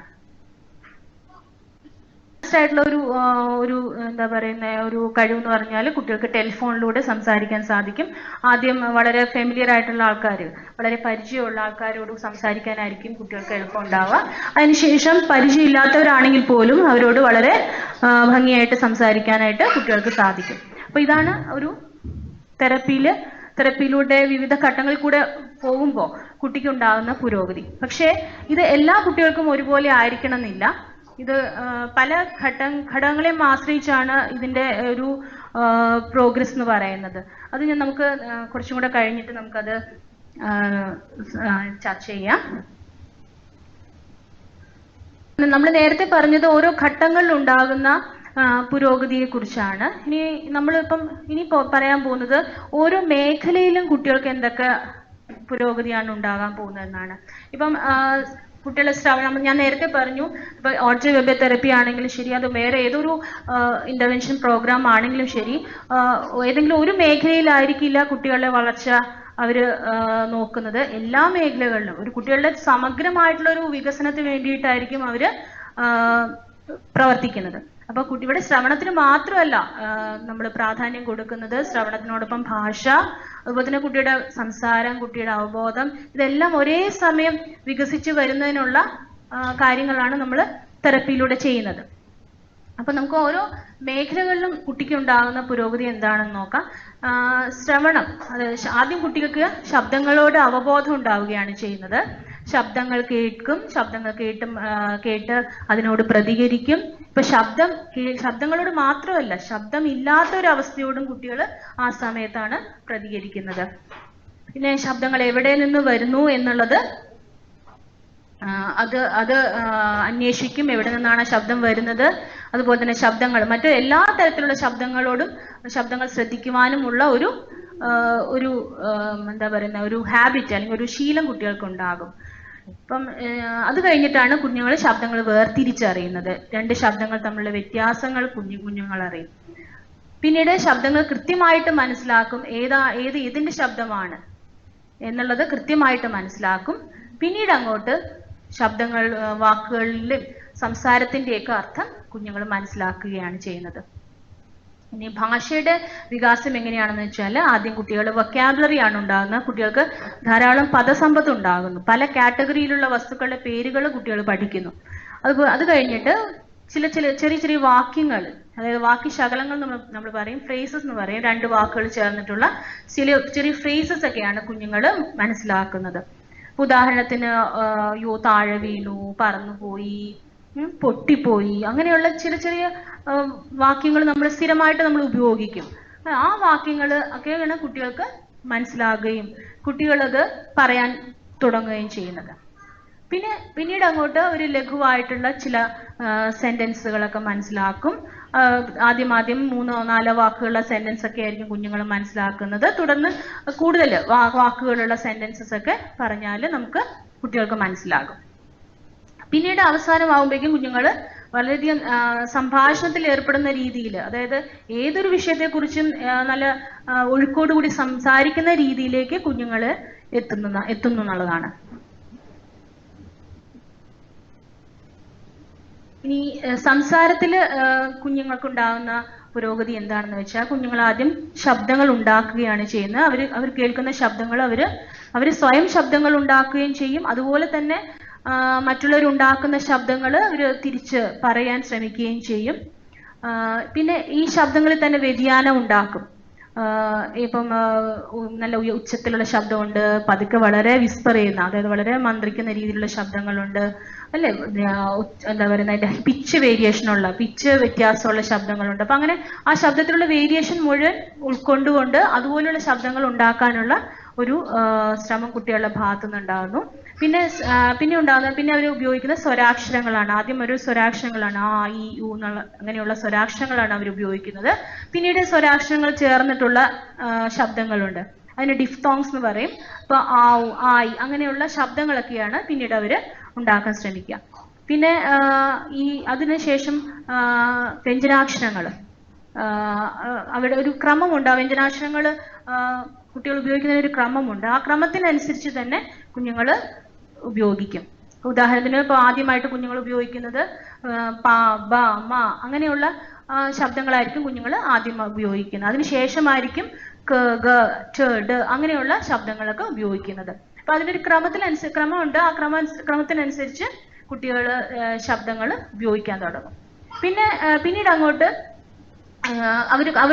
അവർ ഉപയോഗിക്കാൻ തുടങ്ങിയ വ്യഞ്ജനാക്ഷരങ്ങളെല്ലാം ചേർത്തുകൊണ്ടുള്ള കൂട്ടക്ഷരങ്ങളൊക്കെ അവർ ഉപയോഗിക്കും.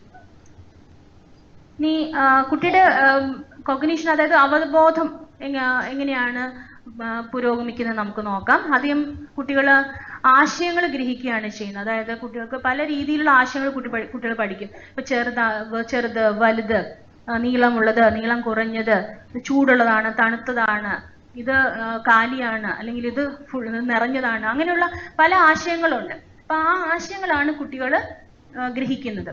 അതും ഈ ആശയങ്ങൾക്കുമുണ്ട് ഓരോ പ്രായത്തിനനുസരിച്ചിട്ടാണ് ഈ ഓരോ ആശയങ്ങളും കുട്ടികൾ ഗ്രഹിക്കുന്നത്. പിന്നെ അതിനുശേഷമാണ് സ്പേഷ്യൽ ആയിട്ടുള്ള കൺസെപ്റ്റ്സ് ഒക്കെ കുഞ്ഞുങ്ങൾക്ക് ഉണ്ടാകുന്നത്. ഇപ്പം പല സ്ഥാനങ്ങളുണ്ട്. ഇപ്പം മുകളിൽ, അടിയിൽ, ദൂരെ, അടുത്ത്, അങ്ങനെ പല സ്പേസുമാണ്. നമ്മുടെ ആ ഒരു ഇതുമായിട്ട് ബന്ധപ്പെട്ട പല സങ്കല്പങ്ങളുണ്ട്. നമ്മുടെ ഷേപ്സുകൾ, നമ്മുടെ ആകൃതികൾ, അങ്ങനെ പല ആശയങ്ങളും ആ സമയത്ത് കുട്ടികൾ എന്താ പറയുക നേടിയെടുക്കുന്നു.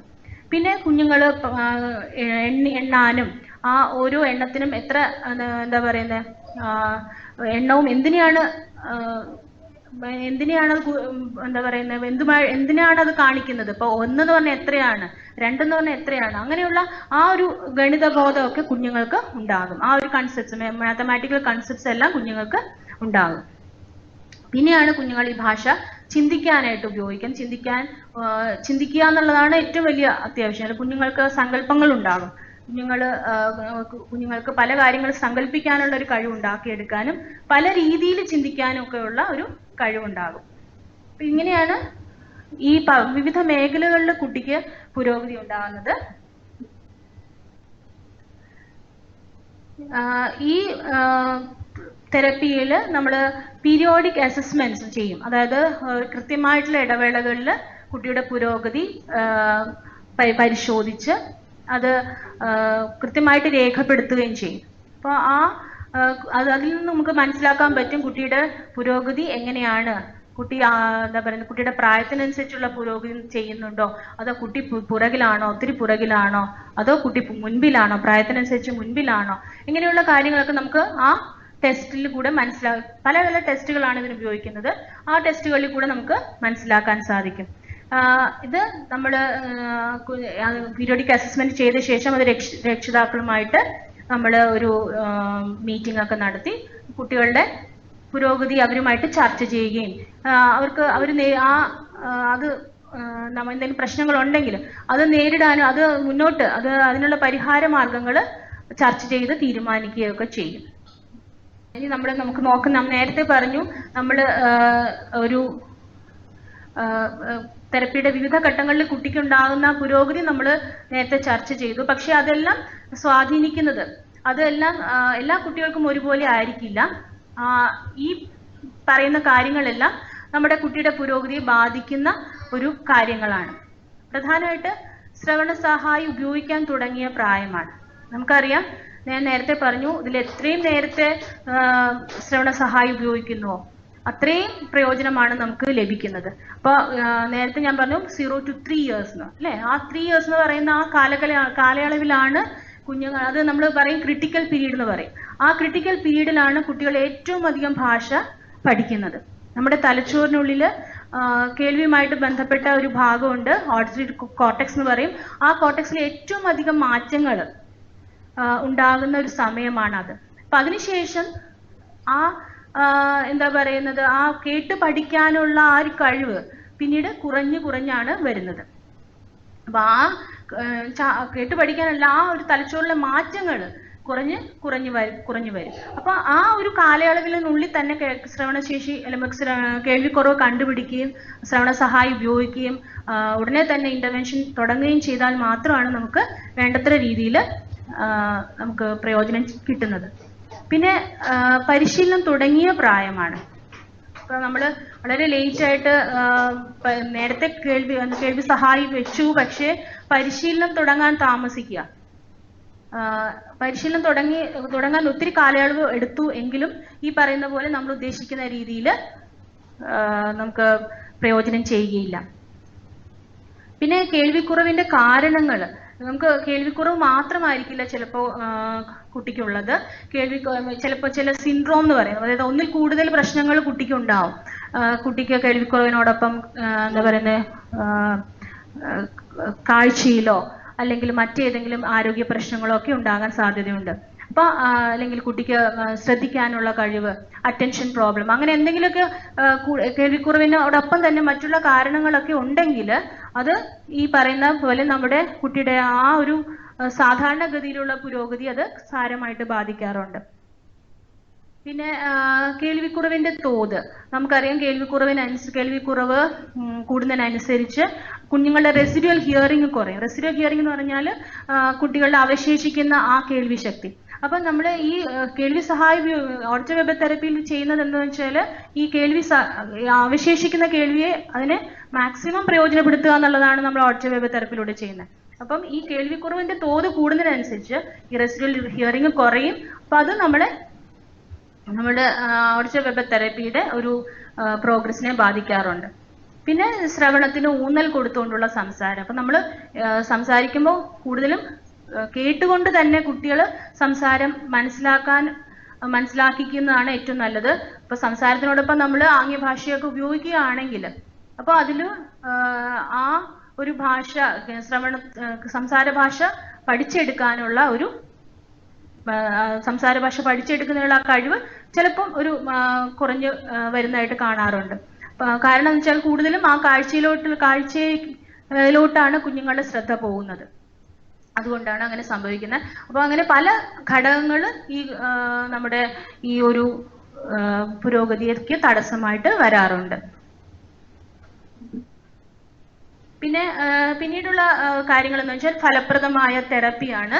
നമുക്കറിയാം, ഞാൻ നേരത്തെ പറഞ്ഞു, ഇംപ്ലാന്റ് വെച്ചുകൊണ്ടോ അല്ലെങ്കിൽ ഹിയറിംഗ് എയ്ഡ് വെച്ചുകൊണ്ടോ മാത്രം കുട്ടികൾ തനിയെ കേട്ട് പഠിക്കില്ല.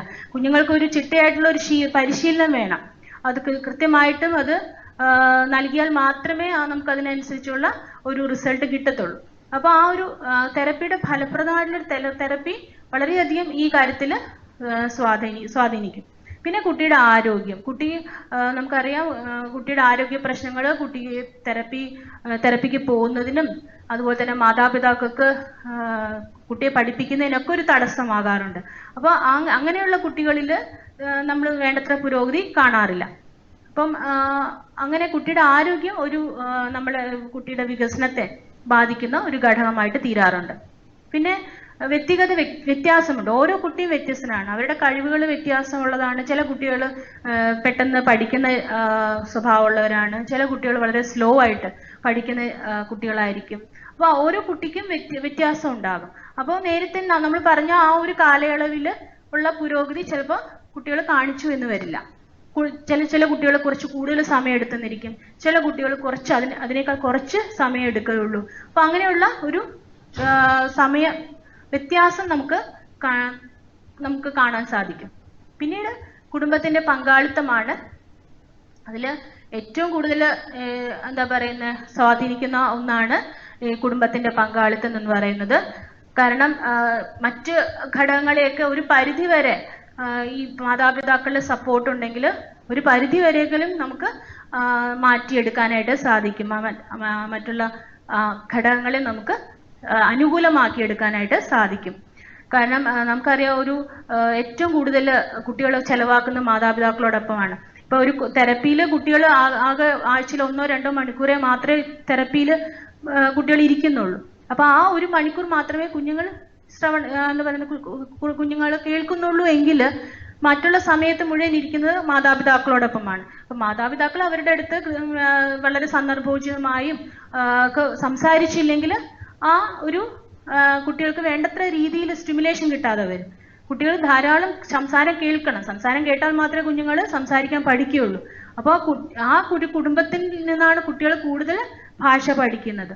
അപ്പൊ അതെല്ലാം ഈ ഒരു നമ്മുടെ ഒരു ആക്റ്റീവ് വെർബൽ തെറപ്പിയുടെ ഒരു വിജയത്തെ നമ്മൾക്ക് സ്വാധീനിക്കുന്ന ഘടകങ്ങളാണ്.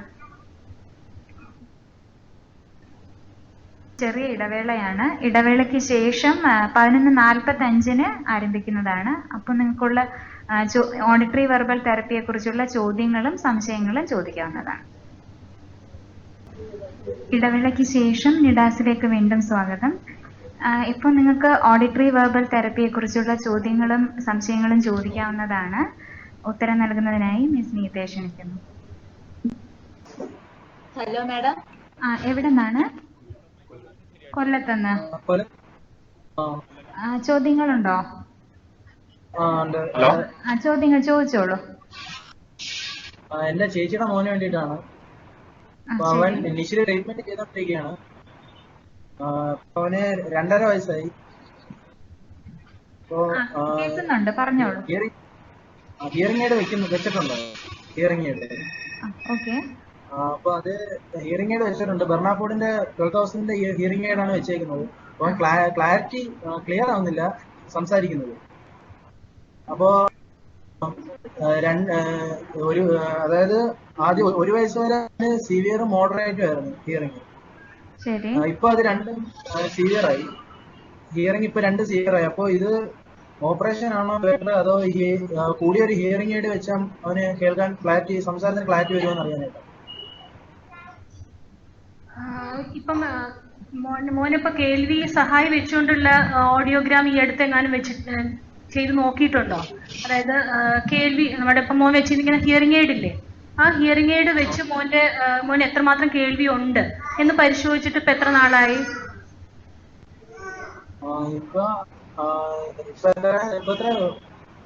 അറിയാൻ വയ്യ. 1 വയസ്സിലാണ് ഹിയറിംഗ് നോക്കിയപ്പോ സിവിയറും മോഡറേറ്റും ആയിരുന്നു, പിന്നെ അത് കുറഞ്ഞു, സിവിയർ ആയി, 2 സിവിയർ ആയി. ഓക്കെ നമുക്കിപ്പം മോന് ക്ലാരിറ്റി ഇല്ലെന്നാണ് പറയുന്നത് അല്ലേ? മോൻ എങ്ങനെ സംസാരം ശ്രദ്ധിക്കുന്നുണ്ടോ? കുഞ്ഞ് സംസാരം ശ്രദ്ധിക്കുകയും മനസ്സിലാക്കുകയും ചെയ്യുന്നുണ്ടോ? മനസ്സിലാക്കുന്നുണ്ട്. അവിടെ ട്രെയിനിങ് ചെയ്യുന്നുണ്ട്, നിഷില് ട്രെയിനിങ് ചെയ്യുന്നുണ്ട്. അപ്പം നമുക്ക് അറിയേണ്ടതെന്ന് വെച്ചാൽ ഈ കുഞ്ഞിന്റെ ഈ കേൾവി സഹായി കുഞ്ഞിന് എത്രമാത്രം പ്രയോജനപ്പെടുന്നുണ്ടെന്ന് നമുക്കൊന്ന് അറിയാനുണ്ട്. അപ്പം അതിന് വേണ്ടിയിട്ട് നമ്മൾ എന്ത് ചെയ്യണം? ഈ കേൾവി സഹായി വെച്ചുകൊണ്ടുള്ള ഒരു എയ്ഡഡ് ഓഡിയോഗ്രാം എന്ന് പറയും, അത് ഒന്ന് എടുത്ത് നോക്കിയിട്ട് അത് കുഞ്ഞിന് പ്രയോജനപ്രദമാണെങ്കിൽ മാത്രമേ നമുക്ക് മുന്നോട്ട് പോകാൻ പറ്റുള്ളൂ. അല്ലെങ്കിൽ ചിലപ്പോൾ സർജറി വേണ്ടി വരും കേട്ടോ. കോക്ലിയർ ഇംപ്ലാന്റ് സർജറി വേണ്ടതായിട്ട് വരും. ഒരു മിനിറ്റ് ഇച്ചും കൂടി അതിനകത്തുനിന്ന് ഡീറ്റെയിൽസ് അറിയാനായിട്ടായിരുന്നു. ഇപ്പൊ നിങ്ങൾ പറഞ്ഞല്ലോ, പറയുന്ന സ്പീച്ച് ക്ലിയർ അല്ല. കുഞ്ഞിന് 2 വയസ്സ് എത്രയോ ആയെന്നല്ലേ പറഞ്ഞത്? 2.5 വയസ്സിന്റെ അടുപ്പിച്ച് അല്ലേ? അപ്പം ഇപ്പം കുഞ്ഞ് എത്ര വാക്കുകളാണ് ഉപയോഗിക്കുന്നത്? സെന്റൻസിലാണോ സംസാരിക്കുന്നത്, വേർഡ്സിലാണോ സംസാരിക്കുന്നത്? അവന്റെ പോലെ അമ്മ, അച്ഛ, മാമ അങ്ങനെയുള്ള വാക്കുകൾ ഉപയോഗിക്കും. ഒറ്റ വാക്ക് വൊക്കാബുലറി ആണ് ഉപയോഗിക്കുന്നത് അല്ലേ? ഹലോ, അതെ. ഓക്കെ. നിങ്ങളിപ്പം ഹിയറിംഗ് എയ്ഡ് കുഞ്ഞിന് നേരത്തെ വെച്ചല്ലോ, നമുക്ക് 2.5 വയസ്സ് വരെ നിങ്ങൾ തെറപ്പി കൊടുത്തെന്നാണ് നിങ്ങൾ പറയുന്നത്. ഇപ്പം 2 ചെവിയിലും സിവിയർ ലോസ് 2 ചെവിയിലെ സിവിയർ ആയിട്ടുണ്ടെങ്കിൽ ഡെഫിനറ്റ്ലി കുഞ്ഞിന് ഇംപ്ലാന്റേഷന്റെ കാറ്റഗറിയിൽ വരുന്ന ഒരു കുട്ടിയാണ്. പ്രൊവൈഡഡ് ബാക്കി അവര് CT MRI സ്കാൻ ചെയ്യുമ്പോൾ മെഡിക്കൽ കോംപ്ലിക്കേഷൻസ് ഒന്നും ഇല്ലെങ്കിൽ കോക്ലിയർ ഇംപ്ലാന്റേഷൻ സർജറിക്ക് പോകാവുന്ന ഒരു കാൻഡിഡേറ്റ് ആണ്. ബിക്കോസ് ഹിയറിംഗ് എയ്ഡ് വെച്ചിട്ടുണ്ട്, ഹിയറിംഗ് എയ്ഡ് വെച്ചിട്ട് ലിസ്ണിംഗ് ഡെവലപ്പ് ചെയ്തിട്ടുണ്ട്. ശരിയാണ്, സ്പീച്ചിന് ക്ലാരിറ്റി കുറവാണ്. പക്ഷെ ആ ക്ലാരിറ്റി കുറവ് 2 റീസൺസ് കൊണ്ടാണ് ഉണ്ടാകുന്നത്. ഒന്ന്, ശബ്ദം കേൾക്കുന്ന വ്യക്തമാകുന്നുണ്ടോ? അപ്പൊ ശബ്ദം കേൾക്കുന്ന വ്യക്തം ആവുന്നില്ലെങ്കിൽ സ്വാഭാവികമായി ആ വ്യക്തതയാണ് നമ്മൾ കൂട്ടേണ്ടത്. വ്യക്തത കൂട്ടണമെങ്കിൽ ഹിയറിംഗ് എയ്ഡിന്റെ ഏറ്റവും ബെറ്റർ ഹിയറിംഗ് എയ്ഡ് വെച്ചിട്ട് നോക്കുക. അതും വെച്ചിട്ട് സ്പീച്ച് ക്ലിയർ ആവുന്നില്ലെങ്കിൽ നെക്സ്റ്റ് ഓപ്ഷൻ കോക്ലിയർ ഇംപ്ലാന്റിന് പോവുക. അപ്പം നിങ്ങൾ ഇവിടെ അപ്പോയിന്റ്മെന്റ് എടുത്തു കഴിഞ്ഞാൽ നമ്മൾ ഇവാലുവേറ്റ് ചെയ്ത് നോക്കിയതിന്റെ ശേഷം CI കൗൺസിലിംഗിന് ഫോർവേഡ് ചെയ്യാം. അപ്പൊ ഞാൻ ചേച്ചിയുടെ പറയട്ടെ, ചേച്ചിയുടെ അടുത്ത് പറഞ്ഞിരുന്നാൽ മതി ഓഡിയോളജിക്കൽ ഇവാലുവേഷന് ഒരു അപ്പോയിന്റ്മെന്റ് എടുക്കാനായിട്ട്.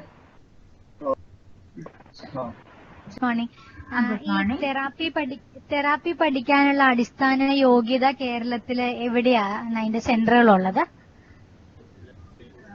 ചോദ്യം വ്യക്തമായില്ല, ഒന്നും കൂടെ എന്താണെന്ന്. ഹലോ, തെറാപ്പി പഠിക്കാനായിട്ടുള്ള അടിസ്ഥാന യോഗ്യത ഉണ്ടല്ലോ മാഡം, അത് കേരളത്തിൽ എവിടെയാ അതിന്റെ സെന്റർ ഉള്ളത്? സ്പീച്ച് തെറാപ്പി ആണോ ഉദ്ദേശിക്കുന്നത്? Auditory verbal therapy. Auditory verbal therapy നൽകാനുള്ള അതിന് അടിസ്ഥാന യോഗ്യത നമുക്ക് കേരളത്തിൽ ഇപ്പൊ പഠിക്കണമെന്നുണ്ടെങ്കിൽ എവിടെയാണ് അതിന്റെ സെന്റർ ഉള്ളത്? ഓക്കെ, മാതാപിതാക്കൾക്ക് പഠിക്കാനാണോ? അതെ അതെ അതെ അതെ, കോഴ്സിന് ചേരാനായിട്ട്. കോഴ്സിന് ചേരാൻ, അതെ. ഓക്കെ, ഇപ്പൊ കേരളത്തിൽ അങ്ങനെയുള്ള ഒരു കോഴ്സ് നിലവിലില്ല. പക്ഷേ മുംബൈ പോലെയുള്ള സ്ഥലങ്ങളിൽ അതിനുവേണ്ട പ്രത്യേക രീതിയിലുള്ള കോഴ്സുകളുണ്ട്. 1 വർഷത്തെയും അതുപോലെ 6 മാസത്തെയൊക്കെ ഒരു കോഴ്സുകൾ മുംബൈയിലുണ്ട്. മുംബൈയിൽ AYJ NIHS എന്ന് പറയും, Ali Yavar Jung national institute of speech and hearing. അപ്പൊ അവിടെ ഒരു 6 മാസത്തെ കോഴ്സ് നടക്കുന്നുണ്ട്. ഓഡിറ്ററി വെർബൽ തെറപ്പിയാണ്. പക്ഷെ അതിന്റെ ബേസിക് ആയിട്ടുള്ള ക്വാളിഫിക്കേഷൻ എന്ന് പറഞ്ഞാൽ ഒരു സ്പീച്ച് ലാംഗ്വേജ് പാത്തോളജിസ്റ്റിനാണ് ചെയ്യാനുള്ള യോഗ്യത. അതിന്റെ മിനിമം ക്വാളിഫിക്കേഷൻ അതാണ്. പിന്നെ സ്പെഷ്യൽ എഡ്യൂക്കേറ്റർ ആയിട്ടുള്ളവർക്ക് ചില പരിശീലന പരിപാടി നൽകി അവർക്കും ഈ ഒരു തെറപ്പി നൽകാവുന്നതാണ്. അല്ലാതെ എല്ലാവർക്കും ഈ കോഴ്സ് ചെയ്യാൻ സാധിക്കില്ല. നമ്മുടെ നിഷില് സ്പെഷ്യൽ കോഴ്സ് ആയിട്ട് ഒരു 1 ഇയർ ഡിപ്ലോമ കോഴ്സ് ഇല്ലേ മാം? സ്പീച്ച് തെറാപ്പിക്ക് വേണ്ടി തെറാപ്പി ലെവലിലേക്കുള്ളതാണോ? എങ്ങനെ അത്? അല്ല, ഇത് അതിന് വേണ്ടിയിട്ട് പ്രത്യേക പരിശീലനം നൽകും. ഇവിടെ അതിനുള്ള ഇപ്പം നമ്മുടെ ഇന്ത്യയിൽ തന്നെ LSLS സർട്ടിഫൈഡ് ആയിട്ടുള്ള വ്യക്തികളുണ്ട്. അപ്പൊ അവരിവിടെ വന്ന് നമുക്ക് കൂടെ നമുക്ക് പരിശീലനം നൽകുകയൊക്കെ ചെയ്യും. അപ്പം ഇത് 1 year കോഴ്സ് എന്നുള്ളത് അതിൽ ഓഡിറ്ററി വെർബൽ തെറപ്പി വരുന്നില്ല. പക്ഷെ അതിന് വേണ്ടിയിട്ട് പ്രത്യേക കോഴ്സ് അറ്റൻഡ് ചെയ്ത വ്യക്തികളാണ് തെറപ്പി നൽകുന്നത്. പറയൂ. ബാഹ എന്താണ്, അതിന്റെ ഉപയോഗം ഏത് തരത്തിലുള്ള ആവശ്യമായിട്ട് വരുന്നത്? ഓക്കെ, ഒരു മിനിറ്റ്. ബാഹയുടെ full form bone anchored hearing aid എന്നാണ്. ചില കേസസിനകത്ത് ഇപ്പം കോക്ലിയർ ഇംപ്ലാന്റ് ചെയ്യുന്നത് ചെവിയുടെ ഔട്ടർ ഇയർ എന്ന് പറഞ്ഞു കഴിഞ്ഞാൽ പുറത്തത്തെ ഭാഗം ഉള്ള കുട്ടികൾക്കാണ് യൂഷ്വലി കോക്ലിയർ ഇംപ്ലാന്റ് ചെയ്യുന്നത്. അപ്പം അവരുടെനകത്ത് അനാറ്റമിക്കലി പുറമേ ഉള്ള ഭാഗമോ മധ്യഭാഗത്തിലോ വേറെ പ്രശ്നങ്ങളൊന്നുമില്ല, ഇൻഫെക്ഷൻസ് ഇല്ല, പെത്തോളജി ഇല്ല. അങ്ങനത്തെ ആളുകൾക്കാണ് കോക്ലിയർ ഇംപ്ലാന്റേഷൻ എന്ന് പറഞ്ഞ സർജറി ചെയ്തിട്ട് ഇലക്ട്രോഡ്സ് കോക്ലിയയിൽ വെക്കുന്നത്. അതേസമയം ബാഹ എന്ന് പറഞ്ഞ ഒരു surgery it's almost similar to cochlear implantation ആണ്. പക്ഷെ അത് ചെയ്യുന്നതെന്ന് പറഞ്ഞു കഴിഞ്ഞാൽ മിഡിൽ ഇയർ ഇൻഫെക്ഷൻ അനോമലീസ് ഉള്ള ആളുകൾക്കാണ് നമ്മൾ ബാഹ എന്ന് പറഞ്ഞ ഒരു സാധനം വെക്കുന്നത്. സർജറി ത്രൂ നമ്മൾ അബ്യൂട്ട്മെന്റ് എന്ന് പറഞ്ഞ ഒരു സാധനം, ചെവിയുടെ ബാക്കിൽ ഒരു മാസ്റ്റോയിഡ് ബോൺ ഉണ്ട്, അതിൽ കൂടെയാണ് അത് ഇംപ്ലാന്റ് ചെയ്യുന്നത്. സോ അതിനകത്തും ആക്ച്വലി ഒരു സർജിക്കൽ പ്രൊസീജിയർ ഉണ്ട്. പക്ഷെ ആ കാൻഡിഡേറ്റ്സ് എന്ന് പറഞ്ഞു കഴിഞ്ഞാൽ മിഡിൽ ഇയർ പെത്തോളജി ഉള്ള ആളുകൾ അല്ലെങ്കിൽ അനാറ്റമിക്കൽ ഡിഫോമിറ്റീസ് ഉള്ള ആളുകളാണ് ആ തരത്തില് സർജറിക്ക് പോകുന്നത്. ഇപ്പൊ മറ്റുള്ള തെറാപ്പി സെന്ററുകളിൽ പോകുന്ന മാതാപിതാക്കൾക്കും തെറാപ്പിയുടെ ഗുണനിലവാരവും തെറാപ്പി സെന്ററിന്റെ ലെവല് എങ്ങനെ നമുക്കത് മനസ്സിലാക്കാൻ പറ്റും? അവരവരുടെ സർട്ടിഫിക്കറ്റ് നമ്മൾക്ക് ഡിഗ്രി ലെവലൊക്കെ പേരിനോടൊപ്പം ചേർത്ത് വെക്കുന്നുണ്ടോ? നമുക്ക് എങ്ങനെ അത് മനസ്സിലാക്കാൻ പറ്റും പോകുന്ന സെന്റർ നല്ലതാണെന്നുള്ള അറിയാൻ? പോകുന്ന സെന്റർ നല്ലതാണോ എന്ന് ചോദിച്ചു കഴിഞ്ഞാൽ വൺ തിങ്, ഇപ്പൊ പോകുന്ന സെന്ററിലെ സർട്ടിഫിക്കേഷൻ ഒന്ന് നമ്മൾ പോകുമ്പോഴത്തേക്ക് ഒത്തിരി മാൽ പ്രാക്ടീസസ് ഇപ്പൊ നടക്കുന്നുണ്ട്. കറക്റ്റായ പ്രൊഫഷണൽസ് അല്ല ഒരു പക്ഷേ ചില സ്ഥലത്ത് തെറപ്പി നടത്തുന്നത്. സോ ഫസ്റ്റ് ഇസ് ക്വാളിഫിക്കേഷൻ ഒന്ന് ക്രോസ് ചെക്ക് ചെയ്യുന്ന അത്യാവശ്യമാണ്. ഹിയറിംഗില് BASLP അല്ലെങ്കിൽ MASLP കോഴ്സ് ചെയ്താലേ ഒരു സ്പീച്ച് ലാംഗ്വേജ് പെത്തോളജിസ്റ്റ് ആയിട്ട് വർക്ക് ചെയ്യാൻ പറ്റത്തുള്ളൂ. സ്പെഷ്യൽ എഡ്യൂക്കേറ്റേഴ്സിന് അതുപോലത്തെ ഒരു എഡ്യൂക്കേഷണൽ ക്വാളിഫിക്കേഷൻ ആണ് ബാക്ക്ഗ്രൗണ്ട് ആയിട്ട് വേണ്ടത്.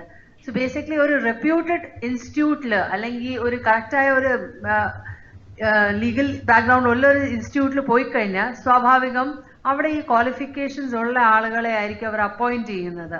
അതേസമയം ഒരു പ്രൈവറ്റ് പ്രാക്ടീസിൽ പോകുമ്പോഴത്തേക്ക് ചില സാഹചര്യത്തിൽ ചില ആളുകൾ ഈ ക്വാളിഫിക്കേഷൻസ് ഇല്ലാതെയും വർക്ക് ചെയ്യുന്നുണ്ട്. അത് എല്ലായിടത്തും ആവണം എന്നില്ല. പക്ഷെ അവരുടെ അടുത്ത് സംസാരിച്ചിട്ടേ നിങ്ങൾക്ക് അതിനെ പറ്റി ഡീറ്റെയിൽസ് അറിയാൻ പറ്റത്തുള്ളൂ. അവർ കറക്റ്റായ ക്വാളിഫിക്കേഷനിൽ ട്രെയിൻഡ് ആയ ആളുകളാണോ അല്ലയോ എന്ന്.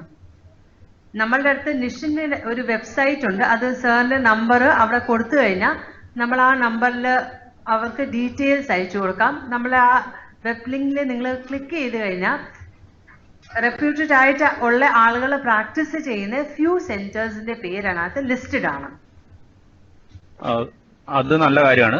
ഇപ്പൊ ഞങ്ങൾ പോകുന്ന സെന്ററിലെ പെർഫോമൻസ് മോശമുള്ളതുകൊണ്ട് കുട്ടികൾക്ക് നല്ല ട്രെയിനിങ് കിട്ടാൻ വേണ്ടിയിട്ട് നിഷിലേക്ക് കൂടുതൽ അഡ്മിഷനോ കാര്യങ്ങളോ കിട്ടണമെങ്കിൽ നമ്മൾ എന്ത് ചെയ്യണം?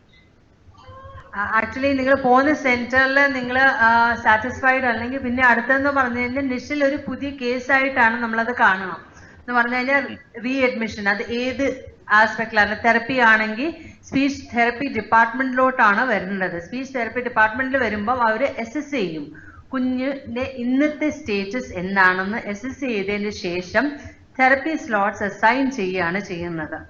അപ്പൊ തെറപ്പി സ്ലോട്ട്സ് അസൈൻ ചെയ്ത് കഴിയുമ്പോഴത്തേക്കാണ് ഇന്ന ദിവസം ഇത്ര മണിക്ക് കുഞ്ഞിനെ കൊണ്ട് സ്പീച്ച് തെറപ്പിക്ക് വരണം എന്ന് പറയുന്നത്. ഇനി ഓഡിറ്ററി വെർബൽ തെറപ്പി ആണെങ്കിൽ പോലും കോക്ലിയർ ഇംപ്ലാന്റ് യൂണിറ്റിലോട്ടാണ് അത് ഫോർവേഡ് ചെയ്യുന്നത്. അവിടെ നിന്ന് സ്പീച്ച് ആൻഡ് ലാംഗ്വേജ് അസസ്മെന്റ് ചെയ്തതിന് ശേഷം ബാക്കിയെല്ലാം അസസ്മെന്റ് ചെയ്തതിന് ശേഷം ഇന്നത്തെ ബേസ് ലൈൻ ഇപ്പോഴത്തെ കുഞ്ഞിന്റെ നിലവാരം എന്താണെന്ന് നോക്കിയതിന് ശേഷമാണ് തെറപ്പിയിലോട്ട് എൻറോൾ ചെയ്യുന്നത്. യ, ര, ഴ, റ, ള ഇങ്ങനെയുള്ള ചില അക്ഷരങ്ങൾ കുട്ടികൾക്ക് വ്യക്തമായിട്ട് കിട്ടുന്നില്ല. അപ്പൊ അതിന് വേണ്ടുന്ന പരിശീലനം ഏത് രീതിയിലാണ് കൊടുക്കേണ്ടത്? അത് ആക്ച്വലി സ്പീച്ച് തെറപ്പി തന്നെ ചെയ്യുന്നത് ആർട്ടിക്കുലേഷൻ കറക്ഷൻ എന്ന് പറയും നമ്മൾ അതിന്. അപ്പം ഒന്നുകൂടെ പറയാമോ? Articulation correction. ആർട്ടിക്കുലേഷൻ കറക്ഷൻ ആണ് യൂഷ്വലി ചെയ്യേണ്ട ആവശ്യം. ഈ ഒരു ശബ്ദത്തിന്റെ ഉച്ചാരണം ശരിയാവുന്നില്ലെങ്കിൽ അപ്പം സ്വാഭാവികമായിട്ട് നിങ്ങൾ കാണേണ്ട ഒരു സ്പീച്ച് ലാംഗ്വേജ് പെത്തോളജിസ്റ്റിനെയാണ്. അവരാണ് നിങ്ങൾക്ക് ഗൈഡ് ലൈൻസ് തരുന്നത്, ഇത് എങ്ങനെയാണ് ഈ സൗണ്ടിൽ വർക്ക് ചെയ്യേണ്ടത്. ഇനി ആ കുഞ്ഞിന് ഉച്ചരിക്കാൻ മാത്രമാണോ ബുദ്ധിമുട്ട്, അത് ആ ശബ്ദം കേൾക്കാൻ ബുദ്ധിമുട്ടുണ്ടോ, ഹിയറിംഗ് എയ്ഡ് വെച്ച് ആ കുട്ടി ആ ശബ്ദം ക്ലിയർ ആയിട്ട് കേൾക്കാത്തത് കൊണ്ടാണോ അത് പ്രൊഡ്യൂസ് ചെയ്യാത്തത്. അപ്പം ഓഡിറ്ററി മോഡ് അല്ലാതെ വേറെ ഒരു മോഡും കൂടെ യൂസ് ചെയ്തിട്ട് ഞാൻ ആ സൗണ്ട് ക്ലിയർ ആയിട്ട് ഉച്ചരിപ്പിക്കാൻ പറ്റുമോ? സോ അതെല്ലാം ബേസിക്കലി ഒരു സ്പീച്ച് ലാംഗ്വേജ് തെറപ്പിസ്റ്റിനെ കണ്ടിട്ട് അവര് ആയിരിക്കും ഇത് ഓരോ സൗണ്ടില് ഓരോ ക്ലയന്റിനെ നോക്കിയിട്ടാണ് അതിന്റെ മാനേജ്മെന്റ് പറയുക. കുട്ടികൾ എല്ലാ ശബ്ദങ്ങളും കേൾക്കുന്നുണ്ടോ എന്നുള്ളത് എങ്ങനെ നമുക്ക് ടെസ്റ്റ് ചെയ്യാൻ സാധിക്കും? ഓക്കെ, അപ്പൊ കുട്ടികൾ എല്ലാ ശബ്ദങ്ങൾ കേൾക്കുന്നുണ്ടോ എന്ന് ടെസ്റ്റ് ചെയ്യാനായിട്ടാണ് എയ്ഡഡ് ഓഡിയോഗ്രാം ചെയ്യണം എന്ന് പറയുന്നത്. ഇത് കേൾവിക്കുറവുള്ള കുട്ടികളെ പറ്റിയാണ് ഞാൻ പറയുന്നത്. അപ്പൊ എയ്ഡഡ് ഓഡിയോഗ്രാം എന്ന് പറഞ്ഞു കഴിഞ്ഞാൽ കുട്ടി ഹിയറിംഗ് എയ്ഡ് ഇട്ടതിന് ശേഷം ഏകദേശം എത്ര തീവ്രതയിലുള്ള ശബ്ദം കുഞ്ഞിന് കേൾക്കാൻ പറ്റും, അതിന്റെ ഒരു ക്ലിയർ ഐഡിയ ആണ് എയ്ഡഡ് ഓഡിയോഗ്രാം തരുന്നത്. അപ്പം നേരത്തെ ക്ലാസ്സിൽ കാണിച്ച പോലെ ഒരു സ്പീച്ച് ബനാനയെ പറ്റി പറഞ്ഞിട്ടുണ്ടായിരുന്നല്ലോ. ദാറ്റ് മീൻസ് നമ്മൾ ഉച്ചരിക്കുന്ന ഓരോ ശബ്ദങ്ങൾ സ്വരങ്ങൾ ഒരു പർട്ടിക്കുലർ റേഞ്ചിലാണ് വരേണ്ടത്. അപ്പം നമ്മളുടെ എയ്ഡഡ് ഓഡിയോഗ്രാം ആ റേഞ്ചിന്റെ മോൾ ഭാഗത്തിലാണെങ്കിൽ കുഞ്ഞിന് ആ ശബ്ദങ്ങളെല്ലാം കേൾക്കാൻ പറ്റും എന്നാണ് അതിന്റെ അർത്ഥം. അതേസമയം ആ റേഞ്ചിന്റെ താഴെയോ അതോ ആ റേഞ്ച് കഴിഞ്ഞ് ഒത്തിരി താഴെയോ ആണെങ്കിൽ ഹിയറിംഗ് എയ്ഡ് വെച്ചാൽ പോലും എനിക്ക് ആ ശബ്ദങ്ങൾ കേൾക്കാൻ പറ്റത്തില്ല. അങ്ങനെ ആവുമ്പോഴാണ് നമ്മൾ നോക്കുന്നത് വേറെ ഏതെങ്കിലും hearing aid better hearing AIDS വെച്ചിട്ട് ഇഷ്യൂസ് ടാക്കിൾ ചെയ്യുക, ഇംപ്ലാന്റേഷൻ ചെയ്ത് കഴിഞ്ഞാൽ ഇച്ചും കൂടെ ബെറ്റർ ആയിട്ട് കേൾക്കാൻ പറ്റുമോ.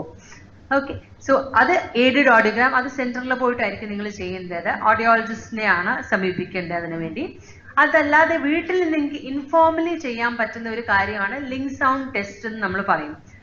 ഹിയറിംഗ് ഇംപയർഡ് ആയിട്ടുള്ള ഒരു കുട്ടിയുടെ പേരൻസ് ആണെങ്കിൽ ഒരു പക്ഷേ അവർക്ക് ലിങ്ക് സൗണ്ട്സ് എന്താണെന്ന് ഒരു പരിധി വരെ ചിലപ്പോൾ അറിയാമായിരിക്കും. അല്ലെങ്കിൽ നമ്മൾ ചെയ്യേണ്ടതെന്ന് പറഞ്ഞു കഴിഞ്ഞാൽ ബാക്കിൽ നിന്ന് ചില സൗണ്ട്സ് ഞാൻ പറഞ്ഞുതരാം. ഏതൊക്കെ സൗണ്ട്? ആ, ഇ, ഉ, ഒരു മിനിറ്റ്. ഹലോ, എഴുതിക്കോളൂ. അത് കുറച്ച് വേഗത കുറച്ച് പറയണം, കാരണം നോട്ട് ചെയ്തെടുക്കാനാണ്. ആ ലിങ്ക് സൗണ്ട്സ്. ആ, ഇ, ആ എഴുതി, ഇ എഴുതി, ഉ എഴുതിയുണ്ട്. മ,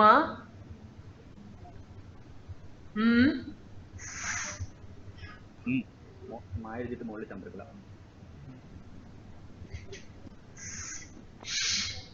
ഈ സ്വരങ്ങളെല്ലാം ആക്ച്വലി നമ്മുടെ സ്പീച്ച് ബനാനയില് പല ഫ്രീക്വൻസിയിൽ വരുന്ന സൗണ്ട് ആണ്. ഈ ശബ്ദങ്ങൾ കേട്ടിട്ട് കണ്ടിട്ടല്ല, നമ്മൾ ബാക്കിൽ നിന്ന് അല്ലെങ്കിൽ കുഞ്ഞിന് കാണാത്ത രീതിയിൽ വേണം ഈ ശബ്ദം പറയാനായിട്ട്. ഈ ശബ്ദം പറയുമ്പം കേട്ടിട്ട് കുഞ്ഞത് തിരിച്ചു പറയുന്നുണ്ടെങ്കിൽ കുഞ്ഞിന് ഈ ശബ്ദങ്ങളെല്ലാം കേൾക്കാൻ പറ്റുന്നുണ്ടെന്നാണ് അതിന്റെ അർത്ഥം.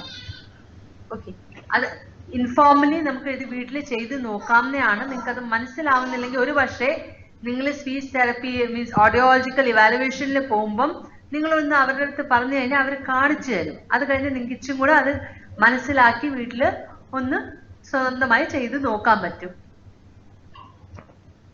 നമുക്ക് കുട്ടി പഠിക്കുന്ന ചില വിഷയങ്ങളിൽ, ഇപ്പൊ കണക്ക് അങ്ങനെയുള്ള വിഷയങ്ങളിലൊക്കെ കുട്ടി പുറകോട്ട് പോകുമ്പോൾ അതെങ്ങനെ നമുക്ക് പെട്ടെന്ന് മെയിൻറ്റെയിൻ ചെയ്യാൻ സാധിക്കും? അപ്പൊ കണക്കിന്റെ വിഷയത്തിനകത്ത് എന്തുകൊണ്ടാ കുഞ്ഞ് ബാക്കിലോട്ട് പോകുന്നത് അത് നോക്കേണ്ട ഒരു കാര്യമാണ്. കണക്കെന്ന് പറഞ്ഞു കഴിഞ്ഞാൽ ഇനി അയാൾക്ക് അരത്മാറ്റിക്കൽ സ്കിൽസ്, ഇപ്പൊ ലാംഗ്വേജ് ആണ് speech language pathologist usually work ചെയ്യുന്നത്. അപ്പൊ ലാംഗ്വേജ് കഴിഞ്ഞിട്ട് അരത്മാറ്റിക്കൽ സ്കില്ലിനകത്ത് ലാംഗ്വേജ് ബേസ്ഡ് മാത്തമാറ്റിക്കൽ കാൽക്കുലേഷൻസ് ഉണ്ട്. അതിനകത്താണ് നമ്മൾ ഓരോ ചോദ്യങ്ങൾ ചോദിക്കുന്നത്. ഉദാഹരണത്തിന് 10 ആപ്പിൾ ഉണ്ട്, അതിനകത്തുനിന്ന് 3 ആപ്പിൾ ഞാൻ വേറെ ഒരാൾക്ക് കൊടുത്താൽ എത്ര എണ്ണം ബാക്കിയുണ്ട്. അപ്പൊ അത് ലാംഗ്വേജ് ബേസ്ഡ് ഉള്ള ഒരു അരത്മാറ്റിക്കൽ ക്വസ്റ്റ്യൻ ആണ്. ഇനി കുഞ്ഞ് മാത്സിന് എന്താണ് പുവറായിട്ട് പെർഫോം ചെയ്യുന്നത്? ഒന്ന്, കോൺസെപ്റ്റ് മനസ്സിലാവാത്ത ആവാം, ഇല്ലേ? അതപ്പം എഡിഷന്റെ ഒരു സം ആണ്, എഡിഷന്റെ ഒരു ലാംഗ്വേജ് ബേസ്ഡ് ആക്ടിവിറ്റി അല്ല. 10+2 ഞാൻ കൊടുത്താ കുഞ്ഞ് ചെയ്യുന്നില്ല, അല്ലെങ്കിൽ 1+2 കൊടുത്താൽ ചെയ്യുന്നില്ല, അല്ലെങ്കിൽ 1 to 10 അയാൾക്ക് കൗണ്ട് ചെയ്യാൻ പറ്റുന്നില്ലെങ്കിൽ സ്വാഭാവികമായിട്ട് നമ്മൾ ആ കൗണ്ടിങ്ങിലാണ് വർക്ക് ചെയ്യേണ്ടത്. അത് അക്കാഡമിക് ഡെവലപ്മെന്റ് പ്രോഗ്രാമായിട്ട് നിങ്ങൾക്ക് ഒന്ന് കുഞ്ഞിനെ കൗണ്ട് ചെയ്ത് പല രീതിയിൽ കൗണ്ട് ചെയ്ത് ആ ഒരു കോൺസെപ്റ്റ് മനസ്സിലാക്കുകയാണ് ചെയ്യേണ്ടത്. അത് എനിക്ക് വേണമെങ്കിൽ നമ്പർ എഴുതി കൗണ്ട് ചെയ്ത് കാണിച്ചു തരാം, പല ഗോലികളെടുത്ത് ഗോലിയുടെ നമ്പേഴ്സുകൾ കൗണ്ട് ചെയ്യാം, അങ്ങനത്തെ ഏത് രീതിയിൽ വേണമെങ്കിലും കൗണ്ടിങ് സ്കിൽ ഡെവലപ്പ് ചെയ്യാം. പിന്നെ ആഡ് ചെയ്യണമെങ്കിലും കാണിച്ച്, ഇപ്പൊ 2 മുട്ടായി ഞാൻ കൊടുത്തു, 3 മുട്ടായിയും കൂടെ കൊടുത്തു, എണ്ണീട്ട് ടോട്ടൽ എത്ര മുട്ടായി, അങ്ങനെ പല രീതിയിലാണ്. അപ്പം ബേസിക്കലി ഏത് ലെവലാണ് അതനുസരിച്ചാണ് എങ്ങനെയാണ് നമ്മൾ അതിനെ ഇന്റർവ്യൂ ചെയ്യേണ്ടതെന്ന് അറിയാൻ പറ്റുള്ളൂ. പീരിയോഡിക് അസസ്മെന്റ് എത്ര മാസം ഇടവിട്ടാണ് സാധാരണ? പീരിയോഡിക് അസസ്മെന്റ് ആക്ച്വലി കുഞ്ഞിന്റെ പ്രായം അനുസരിച്ചാണ് നമ്മൾ യൂഷ്വലി പറയുന്നത്. അപ്രോക്സിമേറ്റ്ലി ഒരു 6 years കഴിയുമ്പോഴത്തേക്ക് ഇയർലി അസസ്മെന്റ് നമ്മൾ പറയും. അതിന് മുമ്പേ 6 months ഫോളോ അപ്പ് പ്രോഗ്രാം ആണ് പറയുന്നത്. മാപ്പിംഗ് ആവശ്യമായിട്ട് വരുന്ന സമയമുണ്ടല്ലോ, അതെങ്ങനെ നമുക്ക് മനസ്സിലാക്കാൻ പറ്റും? സാധാരണ ഒരു കുട്ടിക്ക് ഏത് നിലവാരത്തിലാണ് മാപ്പിംഗ് ചെയ്തു പോകുന്നത്? ഓക്കെ, കോക്ലിയർ ഇംപ്ലാന്റേഷൻ കഴിഞ്ഞ് മാപ്പിംഗ് അല്ലേ? അപ്പൊ ഇത് ഇംപ്ലാന്റേഷൻ കഴിഞ്ഞിട്ട് ഉടനെ ഒരു സ്വിച്ച് ഓൺ ഉണ്ട്. സ്വിച്ച് ഓൺ കഴിഞ്ഞിട്ട് ഫസ്റ്റ് മാപ്പ് യൂഷ്വലി ഹീലിംഗ് പ്രൊസീജിയർ എല്ലാം കംപ്ലീറ്റ് ആയതിന്റെ ശേഷമാണ് ഫസ്റ്റ് മാപ്പ് ചെയ്യുന്നത്. ഫസ്റ്റ് മാപ്പ് ചെയ്തതിന്റെ ശേഷം സെക്കൻഡ് മാപ്പിന്റെ ടൈം പീരിയഡ് ഒരു പർട്ടിക്കുലർ ടൈം ഡ്യൂറേഷൻ ഇച്ചും കൂടെ ലോങ്ങർ ആയിരിക്കും, ഇച്ചും കൂടെ സ്മോളർ ആയിരിക്കും. 2 months ഗ്യാപ്പില് ദേ വിൽ റീപ്രോഗ്രാം. അപ്പം റീമാപ്പ് എന്ന് പറഞ്ഞു കഴിഞ്ഞാൽ ആ മാപ്പ് ഒരു സാച്ചുറേഷൻ ലെവൽ എത്തുന്നവരെ ഇച്ചിരി കൂടെ ഫ്രീക്വൻസി മാപ്പിംഗിന്റെ പീരിയോഡിസിറ്റി കൂടുതലായിരിക്കും. പിന്നെ മാപ്പ് സ്റ്റെബിലൈസ് ആയി കഴിഞ്ഞ് ഇയർലി ആയിരിക്കും അത് റിവ്യൂ ചെയ്യുക. സ്റ്റേബിൾ ആയി കഴിഞ്ഞ് ഇയർലി ചെയ്യുന്നതിന് പ്രത്യേകം നമ്മൾ എന്തെങ്കിലും ടെസ്റ്റോ കാര്യങ്ങളോ ചെയ്തിട്ട് വേണോ, അല്ലാണ്ട് വെറുതെ പോയി മാപ്പിംഗ് ചെയ്താൽ മതിയോ? ആക്ച്വലി നിങ്ങളിപ്പം ഏതെങ്കിലും ഒരു പ്രോഗ്രാമിന്റെ അണ്ടറാണെങ്കിൽ അവർ പറയും ഇയർലി ആണ് നിങ്ങൾ ചെയ്യേണ്ടത്. അപ്പൊ എല്ലാ വർഷം നിങ്ങൾ ഒരു അസസ്മെന്റ് അപ്പോയിന്റ്മെന്റ് എടുക്കേണ്ടി വരും. അസസ്മെന്റ് മതിയോ അതോ ഓഡിറ്ററി വെർബൽ നിങ്ങൾ ഇംപ്ലാന്റ് എവിടെ ചെയ്തു, നിങ്ങൾ മാപ്പിംഗ് എവിടെയാ ചെയ്യുന്നത്, അവരെയാണ് സമീപിക്കേണ്ടത്. കണ്ടീഷൻ ഓഡിയോമെട്രി ഒന്നും വേണ്ടി വരില്ലല്ലോ? കണ്ടീഷനിങ് ഓഡിയോമെട്രി ചെയ്യും. ഇംപ്ലാന്റിന്റെ പെർഫോമൻസ് നോക്കാനായിട്ട് ഏഡഡ് ഇംപ്ലാന്റ് വെച്ചിട്ടുള്ള ബെനിഫിറ്റ് എന്തുമാത്രമുണ്ട്, എല്ലാം ശബ്ദങ്ങൾ അയാൾക്ക് ക്ലിയർ ആയിട്ട് കേൾക്കാൻ പറ്റുന്നുണ്ടോ, സ്പീച്ച് ഇംപ്ലാന്റ് ഏത് ലെവലിലാണ് പെർഫോമൻസ് അറിയാനായിട്ട് എയ്ഡഡ് ഓഡിയോഗ്രാമും ചെയ്യേണ്ടതാണ്. ഒരു കുട്ടിക്ക് എത്ര കാലം AVT കൊടുക്കേണ്ടി വരും? ഹലോ, ഒരു കുട്ടിക്ക് എത്ര നാള് AVT കൊടുക്കേണ്ടി വരുമെന്നാണോ ചോദ്യം? ആണോ? അതെ. അപ്പൊ നമുക്ക് അതിനൊരു എന്താ പറയുന്നൊരു കൃത്യമായിട്ട് നമുക്കൊരു പറയാൻ പറ്റില്ല. പക്ഷെ എന്നാലും ഏകദേശം ഒരു 2-3 വർഷത്തെ ഒരു തുടർച്ചയായിട്ട് തെറപ്പി നൽകേണ്ടി വരും. എന്നാൽ പോലും കുറെ നാളത്തേക്ക് കൂടി കുറെ വർഷങ്ങൾക്ക് കൂടി കുട്ടികളുടെ പുരോഗതി കൂടെ വിലയിരുത്തുകയും വേണം. അതുപോലത്തെ ആവശ്യമുണ്ടെങ്കിൽ നമ്മൾ തെറപ്പി നൽകുകയും വേണം. ഒരു കണ്ടിന്യൂസ് ആയിട്ടുള്ള ഒരു തെറപ്പി എന്ന് പറയുന്നത് 2 വർഷം 3 വർഷമാണ്. 3 വർഷത്തെ കാലയളവായിരിക്കാം. പക്ഷെ എങ്കിൽ പോലും കൂടെ ചിലപ്പോൾ ഇത് കുട്ടികളുടെ വേരിയേഷൻ വരും കേട്ടോ. എല്ലാ കുട്ടികൾക്കും ഒരുപോലെയല്ല, കുട്ടികളുടെ നീഡ് അനുസരിച്ച് അതിൽ മാറ്റം വരും. മാഡം, സ്റ്റേബിൾ മാപ്പിംഗ് എന്നാൽ എന്താണ്? ചോദ്യം ഒന്ന് ആവർത്തിക്കാമോ? സ്റ്റേബിൾ മാപ്പിംഗ് എന്ന് പറഞ്ഞാൽ എന്താണ് മാഡം? ക്ലിയർ ആവുന്നില്ലല്ലോ. സ്റ്റേബിൾ മാപ്പിംഗ് എന്ന് പറഞ്ഞാൽ എന്താണ്? നിങ്ങളുടെ ചോദ്യം സ്റ്റേബിൾ മാപ്പിംഗ് എന്താണെന്നാണോ? ആണോ? ഓക്കെ. ഈ സ്റ്റേബിൾ മാപ്പ് എന്ന് പറഞ്ഞാൽ ഇനീഷ്യലി നമ്മൾ കോക്ലിയർ ഇംപ്ലാന്റ് ചെയ്യുമ്പോഴത്തേക്ക് സർജിക്കൽ പ്രൊസീജിയർ ചെയ്തിട്ട് ഇലക്ട്രോഡിനെ നമ്മൾ കോക്ലിയയിൽ വെക്കുകയാണ് ചെയ്യുന്നത്. അത് കഴിഞ്ഞ് നമ്മൾ ചാർജ് യൂണിറ്റ് ഇമ്പൾസസ് ആണ് കൊടുക്കുന്നത്, അവർക്ക് കറന്റ് സ്റ്റിമുലേഷൻ ആണ് കൊടുക്കുന്നത് നെർവിന്റെ അടുത്തുനിന്ന് പ്രതികരണം ഉണ്ടാവാനായിട്ട്. അപ്പം ആദ്യം നമ്മൾ ലെവൽസ് കൊടുക്കുമ്പോഴത്തേക്ക് ഒത്തിരി ഹൈ ലെവൽസ് കൊടുക്കത്തില്ല, കുറച്ച് ലെവലിലേ കൊടുക്കത്തുള്ളൂ. സ്ലോലി നെർവ് നല്ലോണം ഫങ്ഷൻ ചെയ്ത് തുടങ്ങുമ്പോഴാണ് നമ്മൾ ആ കറന്റ് ലെവല് പതുക്കെ പതുക്കെ സക്സസീവ് മാപ്പി കൂട്ടിക്കൊണ്ട് വരുന്നത്. അത് 3-4 മാപ്പ് കഴിയുമ്പോഴത്തേക്ക് നമുക്ക് ആ കറന്റ് ലെവൽ കൂട്ടേണ്ടി വരത്തില്ല. ബിക്കോസ് കുഞ്ഞിന് എല്ലാം തരം ചെറിയ ശബ്ദങ്ങൾ കേൾക്കാൻ പറ്റും. സോഫ്റ്റ് സൗണ്ട് ആയാൽ പോലും അയാൾക്ക് റെസ്പോണ്ട് ചെയ്യാൻ പറ്റും. പിന്നെ അതിനെയും കാട്ടി കറന്റ് ലെവൽസ് ഇനി കൂട്ടേണ്ട ആവശ്യമില്ല. ആ സ്റ്റേജിലാണ് നമ്മൾ പറയുന്നത് മാപ്പ് സ്റ്റേബിൾ ആയി. അപ്പൊ അത് കഴിയുമ്പോഴത്തേക്ക് നമുക്ക് അത്രയും ഫ്രീക്വന്റ്ലി മാപ്പിംഗിന്റെ ആവശ്യം വരുന്നില്ല. സോ അതാണ് അവിടെ ടൈം ഗ്യാപ്പ് ഫോളോ അപ്പിന്റെ കൂടുന്നത്. ഹോസ്പിറ്റലിൽ വെച്ച് തന്നെ മാപ്പിംഗ് ടൈം ഹോസ്പിറ്റലിൽ തന്നെ. ഓക്കെ, മനസ്സിലായി. നിങ്ങളുടെ ചോദ്യം ഞാൻ ഒന്ന് ചോദിക്കാം, അതാണോന്ന് ക്ലിയർ ആയിട്ട് പറയുക. സർജറി ചെയ്യുന്ന സ്ഥലത്ത് തന്നെ എന്തുകൊണ്ടാണ് മാപ്പിംഗ് ചെയ്യാത്തതെന്നാണോ ചോദിക്കുന്നത്? നിർബന്ധമുണ്ടോ? നിർബന്ധമില്ല. അതായത് പക്ഷെ ഇപ്പം പല സെന്റേഴ്സിനകത്ത് സർജറി ചിലപ്പോൾ ഒരു സ്ഥലത്തും മാപ്പിംഗ് വേറെ ഒരു സ്ഥലത്തും ആയിരിക്കും. സ്വിച്ച് ഓണും മാപ്പിംഗും എല്ലാം വേറെ ഒരു സ്ഥലത്തായിരിക്കും നടക്കുന്നത്. അത് പക്ഷെ മ്യൂച്വൽ കൺസെന്റ് ബിറ്റ്വീൻ ക്ലിനിക്സ് എടുത്തിരുന്നാൽ മതി. അതിപ്പോ ശ്രുതി തരംഗം പ്രോജക്റ്റ് അണ്ടറിലുള്ള ഒരു ക്ലയന്റ് ആണെങ്കിൽ അവർ ഒരു ഇംപാനൽ സെന്ററിൽ നിന്ന് വേറെ ഒരു സെന്ററിലോട്ട് അവർക്ക് മാറണമെങ്കിൽ അവർക്കൊരു ലെറ്റർ തന്നിരുന്നാൽ മതി. ദാറ്റ് ഇന്ന അസൗകര്യം ഉള്ളതുകൊണ്ട് അവർക്ക് മാപ്പിങ്ങിന് പ്രോബബ്ലി അവരുടെ വീട്ടിലെ അടുത്തുള്ള ഒരു സെന്ററിലോട്ട് മാറാൻ താല്പര്യമുണ്ട്, അല്ലെങ്കിൽ വേറെ സെന്റർ അവരിച്ചും കൂടെ നല്ലോണം ചെയ്യുന്നു, അങ്ങോട്ട് മാറാൻ താല്പര്യമുണ്ടെന്ന് പറഞ്ഞ് ഒരു ലെറ്റർ കൊടുത്തിരുന്നാൽ മതി പ്രോജക്റ്റിന്റെ അണ്ടറുള്ള ആളുകളാണെങ്കിൽ. അല്ലെങ്കിൽ നിങ്ങൾക്ക് ആ ക്ലിനിക്കിൽ സംസാരിച്ചിട്ട് കാരണം പറഞ്ഞിട്ട് മറ്റേ സെന്ററിന്റെ ക്ലിനിക്കിന്റെ ആളുമായിട്ട് സംസാരിച്ച് അത് നിങ്ങൾക്ക് മാറ്റാവുന്നേ ഉള്ളൂ. പക്ഷെ ഈ മാറ്റുമ്പോഴത്തേക്ക് പ്രീവിയസ് റിപ്പോർട്ട് മൊത്തത്തോടെ മറ്റേ സെന്ററിലോട്ട് എത്തണം. അതാണ് വേണം എന്ന് പറയുന്നത്. അപ്പം അത് 2 സെന്റേഴ്സ് തമ്മിലാണ് കമ്മ്യൂണിക്കേറ്റ് ചെയ്ത് ട്രാൻസ്ഫർ ഓഫ് ഇൻഫർമേഷൻ ചെയ്യേണ്ടത്. മാഡം ഒരു ക്വസ്റ്റ്യൻ കൂടെ. കോക്ലിയർ ഇംപ്ലാന്റ് കഴിഞ്ഞ കുട്ടികൾക്ക് എല്ലാ സെന്ററിലും ഒരേ രീതിയിലുള്ള സർവീസ് തന്നെയാണ് എടുക്കുന്നത്. കോക്ലിയർ ഇംപ്ലാന്റ് കഴിഞ്ഞ കുട്ടികൾക്ക് എല്ലാ സെന്ററിലും നിന്ന് കേൾക്കുന്ന AVT സിലബസ് ഒന്ന് തന്നെയാണോ? പോർഷൻ കേട്ടില്ല. AVT കോക്ലിയർ ഇംപ്ലാന്റ് കഴിഞ്ഞ കുട്ടികൾക്ക് എല്ലാ സെന്ററിലും, ബാക്കി കേട്ടില്ല. എല്ലാ സെന്ററിൽ നിന്നും കേൾക്കുന്ന AVT സിലബസ് ഒന്ന് തന്നെയാണോ? ഓഡിറ്ററി വെർബൽ തെറപ്പിയുടെ മൊഡ്യൂൾ സെയിം ആണ്. അതിന് ആക്ച്വലി ഒരു പർട്ടിക്കുലർ ഗൈഡ് ലൈൻസ് ഉണ്ട്, പ്രോട്ടോകോൾ ഉണ്ട്. ആ ഒരു പർട്ടിക്കുലർ പ്രോട്ടോകോളില് ആ ഒരു ലെവലില് സ്ലോലി ഗ്രാജുവലിയെ പോകാൻ പറ്റത്തുള്ളൂ. അപ്പൊ ആ പ്രോട്ടോകോളിൽ ഒരു ബേസ് ലൈൻ ലെവൽ 1 അറ്റൈൻ ചെയ്താലേ അടുത്ത ഹെറാർക്കിയുടെ ആക്ടിവിറ്റി ക്ലിനിഷ്യൻസ് പറയത്തുള്ളൂ. സർട്ടിഫൈഡ് AVT തെറപ്പിസ്റ്റ് നിങ്ങൾ എവിടെ പോയാലും അവരൊരു സെയിം പ്രോട്ടോകോൾ ആണ് ഫോളോ ചെയ്യുന്നത്.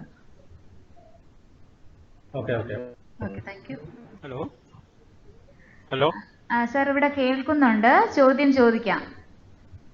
ഇപ്പൊ എന്റെ മോന് വേണ്ടിയാണ്. എന്റെ മോന് കോക്ലിയർ ഇംപ്ലാന്റ് ചെയ്തിട്ട് ഇപ്പം 4 വർഷമായി. ശരി. അതിന്റെ മെഷീന് ഇടയ്ക്കിടയ്ക്ക് ഓഫ് ആയി പോകുന്നു. അതിന്റെ കാരണം എന്താണ്? സർ, ക്വസ്റ്റ്യൻ ഒന്ന് റിപ്പീറ്റ് ചെയ്യാമോ? ക്ലിയർ ആയില്ല.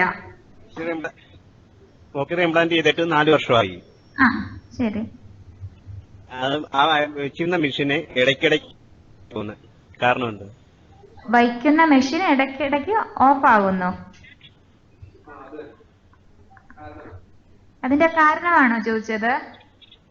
ആണ്. ഓക്കെ. ഹലോ. ഇപ്പം ഇംപ്ലാന്റ് വർക്ക് ചെയ്യാത്തതിന്റെ പല റീസൺസ് കാണാം. ഒന്ന് ബാറ്ററി ഒരു റീചാർജബിൾ ടൈപ്പ് ഓഫ് ബാറ്ററി ആയിരിക്കും ചിലപ്പോൾ നിങ്ങൾ ഉപയോഗിക്കുന്നത്. അതിനൊരു ലൈഫ് സ്പാൻ ആണ് നമ്മൾ പറയുന്നത്, അറൌണ്ട് 4 to 5 years ആണ് അതിന്റെ ലൈഫ് സ്പാൻ പറയുന്നത്, റൈറ്റ്? സോ നിങ്ങൾക്ക് ആ ഇംപ്ലാന്റിന്റെ കൂടെ തന്നെ ഒരു ട്രബിൾ ഷൂട്ടിംഗ് കിറ്റും തന്നു കാണും. അപ്പൊ ആ കിറ്റിനകത്ത് വെച്ചിട്ട് നിങ്ങൾക്ക് നോക്കാൻ പറ്റും ആ ബാറ്ററി കറക്റ്റ് ആയിട്ട് ഫങ്ഷൻ ചെയ്യാത്തതാണോ, സ്പീച്ച് പ്രോസസ്സറിന്റെ മൈക്കിക്കൂടെ ശബ്ദം കറക്റ്റായിട്ട് സ്പീച്ച് അകത്തോട്ട് പോവാത്തയാണോ പ്രശ്നം, മൈക്കിനകത്താണോ പ്രശ്നം. അപ്പൊ ഇത് നിങ്ങൾക്ക് കറക്റ്റായിട്ട് നിങ്ങൾക്ക് മനസ്സിലാക്കാൻ പറ്റുന്നില്ലെങ്കിൽ ഏറ്റവും നല്ല നിങ്ങൾ എവിടെ നിന്നാ വാങ്ങിച്ചത്, എവിടെ നിന്നാണ് നിങ്ങൾക്ക് സ്വിച്ച് ഓൺ കഴിഞ്ഞ് ആദ്യമായിട്ട് ഈ സാധനം വെച്ച് അവിടെ കൊണ്ടുപോയി കാണിച്ചു കഴിഞ്ഞാൽ അവര് ട്രബിൾ ഷൂട്ട് ചെയ്തിട്ട് അവര് റെസ്പെക്റ്റീവ് സെന്റേഴ്സിലോട്ട് വിടും. ഏത് കമ്പനിന്നാ വാങ്ങിച്ച് ആ കമ്പനിയിലോട്ട് ഇവര് വിട്ടിട്ട് സർവീസ് ചെയ്ത് സാധനങ്ങൾ തിരിച്ചു തരും. പക്ഷെ ഗ്യാരണ്ടി പീരീഡ് കഴിഞ്ഞിട്ടോ ഉള്ള ടൈം ആണെങ്കിൽ സ്വാഭാവികമായിട്ട് അതിന് ചാർജസ് വരും. മകന് 7 വയസ്സാണ്. ഹലോ, കേൾക്കുന്നുണ്ട്, പറഞ്ഞോളൂ. എന്റെ മകന് 7 വയസ്സാണ്. അപ്പൊ 80% ഹിയറിംഗ് പ്രോബ്ലം ഉണ്ട്. അപ്പൊ ഹിയറിംഗ് എയ്ഡ് വെച്ച് കഴിഞ്ഞാല് ഇപ്പൊ പിന്നെ അവന് സൈഡിൽ നിന്നോ ബാക്കിൽ നിന്നോ ഒന്നും സംസാരിക്കുന്നത് ക്ലിയർ ആകുന്നില്ല, കേൾക്കുന്നില്ല. മുമ്പൊന്ന് മുഖത്ത് നോക്കി മാത്രമേ മറുപടി പറയാൻ. നമ്മള് എന്തൊക്കെ പറഞ്ഞു കഴിഞ്ഞാല് മുഖത്ത് ഫേസ് നോക്കിയിട്ട് മാത്രമേ മറുപടി പറയുള്ളൂ. അപ്പൊ അത് കോൺക്ലിയറേഷൻ നടത്തിയാലേ ഇമ്പ്രൂവ്മെന്റ് ഉണ്ടാവുമോ, ചെയ്യാൻ പറ്റുമോ എന്നുള്ള അറിയേണ്ടത്. അതിനകത്ത് 2-3 കാര്യങ്ങളാണ്. കോക്ലിയർ ഇംപ്ലാന്റേഷൻ വെച്ച് ചെയ്യുമ്പോഴത്തേക്ക് കാൻഡിഡേസി ക്രൈറ്റീരിയ നമ്മൾ നേരത്തെ പറഞ്ഞതുപോലെ നമ്മൾ എന്തുമാത്രം കുഞ്ഞിന് കേട്ട് കാര്യങ്ങൾ മനസ്സിലാവാൻ പറ്റും, അല്ലെങ്കിൽ ഒരു എഫക്റ്റീവ്നെസ് ഓഡിറ്ററി വെർബൽ തെറപ്പി പ്രോഗ്രാമിന്റെ ഡിപ്പെൻഡ് ചെയ്യുന്ന ഒരു കാരണം എന്ന് പറഞ്ഞു കഴിഞ്ഞാൽ കുഞ്ഞിന് കേൾവിക്കുറവ് വന്നിട്ട് എത്ര നാളായപ്പോഴാണ് ഹിയറിംഗ് എയ്ഡ് വെച്ചത്, ആ ഹിയറിംഗ് എയ്ഡ് വെച്ച് കറക്റ്റായ പരിശീലനം നൽകിയിട്ടുണ്ടോ, കുഞ്ഞ് ഒരു ഗുഡ് ഓഡിറ്ററി ലിസ്ണർ ആണോ, കുഞ്ഞ് ശബ്ദങ്ങൾ കേട്ട് ആണോ മനസ്സിലാക്കാൻ നോക്കുന്നത്. നിങ്ങൾ പറഞ്ഞ പോലെ നിങ്ങളുടെ മോനിപ്പം 7 to 8 years ആണ്. കുഞ്ഞ് പക്ഷെ നമ്മളുടെ ചുണ്ടാണ് അങ്ങനെ വെച്ചിട്ടാണ് കാര്യങ്ങൾ മനസ്സിലാക്കുന്നത്. സോ അതിനകത്തൊന്ന് മനസ്സിലാക്കാൻ പറ്റുന്നതെന്ന് പറഞ്ഞു കഴിഞ്ഞാൽ അയാളുടെ ഒരു പക്ഷേ കുഞ്ഞ് നല്ല ഒരു ഓഡിറ്ററി ലിസ്ണർ അല്ല. അപ്പം അതിനകത്ത് രണ്ടാമത്തെ ചോദ്യം വരുന്നത്, ഇപ്പൊ ഹിയറിംഗ് എയ്ഡ് നിങ്ങൾ വെച്ചു, പക്ഷെ ഹിയറിംഗ് എയ്ഡ് വെച്ചതിന്റെ ശേഷം നമ്മൾ കറക്റ്റായിട്ട് നല്ലോണം സ്പീച്ച് തെറപ്പി കൊടുത്തിട്ടുണ്ടോ, കുഞ്ഞിന്റെ ലാംഗ്വേജ് വൊക്കാബുലറി എന്നിട്ട് എന്താണ്, അതിന്റെ അനുസരിച്ചാണ് നമ്മളുടെ ഔട്ട്കം വരുന്നത്. എന്ന് പറഞ്ഞു കഴിഞ്ഞാൽ എന്തുമാത്രം ആ കുഞ്ഞ് ഓഡിറ്ററി കഴിഞ്ഞാൽ പ്രയോജനം ഉണ്ടാവും. ഹലോ, കേൾക്കാമോ? അപ്പൊ ഇപ്പം മോന് സംസാരിക്കുന്ന വൊക്കാബുലറി ഏകദേശം എത്ര വാക്കുകൾ പറയുന്നുണ്ട്, സെന്റൻസിലാണോ സംസാരിക്കുന്നത്, പറയുന്ന കാര്യങ്ങൾ വ്യക്തമാവുന്നുണ്ടോ, നമുക്കും വേറൊരാൾക്കും മനസ്സിലാവുന്നുണ്ടോ? വ്യക്തമാവുന്നുണ്ട്, പക്ഷെ ചില വാക്കുകൾ ക്ലിയർ ഉണ്ടാകുന്നില്ല. ചില വാക്കുകൾ ക്ലിയർ ആകുന്നില്ല. ചില വാക്കുകൾ ക്ലിയർ ആവുന്നില്ല, പക്ഷെ സെന്റൻസിലാണോ സംസാരിക്കുന്നത്? ഈ സെന്റൻസ് നിങ്ങൾ മാത്രമല്ല, പുറമേന്ന് ഞാൻ കേട്ടാ പോലും എനിക്ക് മനസ്സിലാക്കാൻ പറ്റുമോ? എല്ലാ വാക്കും മനസ്സിലാവൂല, ചില വാക്ക് ക്ലിയർ ആകുന്നില്ല, എല്ലാ വാക്കുകളും മനസ്സിലാവില്ല. അപ്പൊ അത് അങ്ങനത്തെ ചില അക്ഷരങ്ങൾ പറയും, ചില അക്ഷരങ്ങൾ മാത്രമേ ഉള്ളൂ പ്രശ്നമായിട്ടുള്ളത് അല്ലേ? അപ്പൊ ഒരു കാര്യം ചെയ്തോളൂ. ഏറ്റവും നല്ലതെന്ന് പറഞ്ഞു കഴിഞ്ഞാൽ ഒന്ന് ഓഡിയോളജിക്കൽ ഇവാലുവേഷന്റെ അപ്പോയിന്റ്മെന്റ് എടുക്കുക. ബിക്കോസ് നമ്മൾ കുഞ്ഞിന്റെ പെർഫോമൻസ് നോക്കിയിട്ടാണ് അത് ഡിസൈഡ് ചെയ്യുന്നത്. കോക്ലിയർ ഇംപ്ലാന്റ് പൊക്കൂടാന്നൊന്നുമില്ല. ഇപ്പം അയാളുടെ ലാംഗ്വേജ് ഡെവലപ്മെന്റ് നല്ലോണം ഉണ്ടായിട്ടുണ്ട്, ഓഡിറ്ററി ലിസ്ണർ ആണ്, കേട്ടാണ് കാര്യങ്ങൾ മനസ്സിലാക്കിക്കൊണ്ടിരിക്കുന്നത്, എല്ലാം ഉണ്ടെങ്കിൽ കോക്ലിയർ ഇംപ്ലാന്റേഷന് കാൻഡിഡേറ്റ് ആണ്. പക്ഷെ അത് ശ്രുതി തരംഗം ഒരു സ്കീമുണ്ട്, അതിൽ അണ്ടർ വരത്തില്ല. ബിക്കോസ് ആ സ്കീമിന് അനുസരിച്ച് 5 വയസ്സിന്റെ താഴത്തെ പിള്ളേരെ ഗവൺമെന്റ് പ്രോജക്റ്റിൽ ഇംപ്ലാന്റ് ചെയ്യത്തുള്ളൂ. അപ്പൊ ഈ കുഞ്ഞിപ്പം പ്രായം കൂടുതലായതുകൊണ്ട് നിങ്ങൾക്ക് സെൽഫ് ഫൈനാൻസിങ് വഴിയായിരിക്കും ഇംപ്ലാന്റ് ചെയ്യേണ്ടി വരിക, അല്ലെങ്കിൽ ഒരു ഗവൺമെന്റ് അപേക്ഷ കൊടുത്തിട്ട് ഇംപ്ലാന്റ് ചെയ്യാനായിട്ട് നോക്കാം. അപ്പൊ ആദ്യം ചെയ്യേണ്ടതെന്ന് പറഞ്ഞാൽ ഒന്ന് സെൻട്രലിൽ നിങ്ങൾക്ക് നിഷിൽ വരാൻ പറ്റുകയാണെങ്കിൽ ഒരു ഓഡിയോളജിക്കൽ ഇവാലുവേഷൻ ഒരു അപ്പോയിന്റ്മെന്റ് എടുക്കുക. അസസ്മെന്റ് ചെയ്തതിന്റെ ശേഷം നമ്മൾ നിങ്ങളുടെ അടുത്ത് ഡീറ്റെയിൽ ആയിട്ട് പറഞ്ഞു തരും ഇംപ്ലാന്റ് ചെയ്ത് കഴിഞ്ഞാൽ എന്തുമാത്രം ബെനിഫിറ്റ് കാണാനുള്ള സാധ്യതയുണ്ട്. അതിനായി കുഞ്ഞിന്റെ ഓഡിറ്ററി പെർഫോമൻസും ലാംഗ്വേജും നമ്മൾ കണ്ട് മനസ്സിലാക്കിയതിന്റെ ശേഷമായിരിക്കും അതിനെപ്പറ്റി പറയുക. ആവശ്യത്തിന് വേണ്ടിയിട്ടാണ് ഈ ഫോണിംഗ് സംഭാഷണം ചെയ്യുമ്പോൾ സാധാരണ ശബ്ദം ഇടണോ? ഞാനിപ്പോൾ അവൾക്ക് കൊടുക്കുന്നത് വോളിയം ഇട്ടിട്ടാണ്. അപ്പൊ അത് ഇട്ടിട്ട് മാത്രമാണ് ശരിക്കും ശ്രദ്ധിക്കത്തൊന്നുമില്ല, എന്നാലും ശ്രദ്ധിക്കാൻ പറയും. ചെറിയ വോളിയം ഇട്ട് കഴിഞ്ഞാൽ ശ്രദ്ധിക്കാൻ പറ്റുമോ? വോള്യൂം ഞാൻ അഡ്ജസ്റ്റ് ചെയ്തതിന് നിങ്ങൾക്ക് ആക്ച്വലി വോള്യൂമിന്റെ ഒരു റേഞ്ച് തന്നിട്ടുണ്ട് ഇല്ലയോ? അപ്പൊ ഏജഡ് ഓഡിയോഗ്രാമിനകത്ത് നിങ്ങൾക്ക് സൗണ്ട്സ് എല്ലാം സ്പീച്ച് ബനാനയുടെ മുകളിലത്തെ ലെവലിലാണെങ്കിൽ ആക്ച്വലി സൗണ്ട് ആക്സസിബിൾ ആണ്. അപ്പൊ അത് കഴിഞ്ഞ് വോള്യൂം കൂട്ടുന്നതെന്ന് പറഞ്ഞു കഴിഞ്ഞാൽ ഈസ് ഓഫ് ലിസണിങ് ആണ്, നമുക്ക് കേൾക്കാൻ ഇച്ചിരി കൂടെ കംഫർട്ടബിൾ. അതൊരു പക്ഷേ മോൾ ട്രെയിനിങ് കഴിഞ്ഞിട്ട് ഇത്രയും നാളായതുകൊണ്ട് കുഞ്ഞിന് കേൾക്കാൻ പറ്റുന്നതിന് കുഞ്ഞിന് ഓട്ടോമാറ്റിക്കലി വോള്യൂം കൂട്ടും. കുഞ്ഞ് ആ കംഫർട്ടബിൾ ലെവൽ മനസ്സിലാക്കാനുള്ള കംഫർട്ടബിൾ ലെവൽ കിട്ടാനായിട്ട് സ്വാഭാവികമായിട്ട് വോള്യൂം കൂട്ടും. അപ്പൊ അത് ഒരു ട്രെയിനിങ് കഴിഞ്ഞ് കഴിയുമ്പോഴത്തേക്ക് സോഫ്റ്റ് സൗണ്ട് എന്താണ്, ലൗഡ് സൗണ്ട് എന്താണ്, ഈ സോഫ്റ്റ് സൗണ്ടിൽ അയാൾക്ക് കേൾക്കാൻ പറ്റുന്നുണ്ടോ എന്ന് അയാൾ തന്നെ ഫീഡ്ബാക്ക് തരും ഇല്ലയോ? അപ്പൊ നമ്മൾ ഫോണിൽ കൂടെ സംസാരിക്കുമ്പോഴത്തേക്ക് വോള്യൂം കൂട്ടാതെ ഫോണിൽ കൂടെ ഒരു കാര്യം പറയുമ്പോഴത്തേക്ക് നിങ്ങൾ കണ്ടീഷൻ ചെയ്യുന്ന പോലെ പ്രോബബ്ലി ബ്ലോഗ്സ് എടുത്ത് വെക്കുന്ന നിങ്ങൾക്ക് ട്രൈ ചെയ്ത് നോക്കാം. ആ ബ്ലോഗ്സ് എടുത്ത് കുഞ്ഞ് വെക്കുന്നുണ്ടെങ്കിൽ സ്വാഭാവികമായി she is able to listen that. പക്ഷെ ഓക്കെ, ഞാൻ പറയുന്നത് കേട്ട് മനസ്സിലാക്കാനുള്ള ട്രെയിനിങ് ലെവൽ വരെ എത്തിയിട്ടുണ്ടോ എന്ന് നമ്മൾ നോക്കണം. ഓക്കെ മാഡം, ഈ മാതാപിതാക്കൾക്കുള്ള അവയർനെസ് ക്ലാസ് നിഷിൽ അറേഞ്ച് ചെയ്ത് തരുന്ന കാര്യം ഞാൻ ചോദിച്ചിരുന്നു. അപ്പൊ അത് എങ്ങനെ സമീപിച്ചു കഴിഞ്ഞാൽ ഞങ്ങൾക്ക് മാതാപിതാക്കൾക്ക്, അത് ഈ കോക്ലിയർ ഇംപ്ലാന്റ് സർജറി കഴിഞ്ഞ കുട്ടികളുടെ മാതാപിതാക്കൾക്ക് ഗ്രൂപ്പായിട്ടുള്ള മാതാപിതാക്കളുടെ ഗ്രൂപ്പിനെ നിഷ എങ്ങനെ സപ്പോർട്ട് ചെയ്യും? അതാണ് നമ്മൾ ഇന്ററാക്റ്റീവ് പ്രോഗ്രാമിൽ കൂടെ ചെയ്യുന്നത്. ഇനി നിങ്ങൾ കോക്ലിയർ ഇംപ്ലാന്റ് ചെയ്ത് ഒരു ഗ്രൂപ്പിന്റെ മാത്രം അവയർനെസ് ആണെങ്കിൽ ബേസിക്കലി ഓഡിറ്ററി വെർബൽ തെറപ്പി കൂടെ അവര് സ്ട്രക്ചേർഡ് ആയിട്ട് ഓരോ സെഷൻ കഴിയുമ്പോഴത്തേക്ക് ഡീറ്റെയിൽ ആയിട്ടാണ് അത് ചെയ്യുന്നത്. കഴിഞ്ഞ ആഴ്ചയും അതാണ് നമ്മൾ ചെയ്തത്, കഴിഞ്ഞ ആഴ്ചയും ചെയ്തിട്ടുണ്ട്.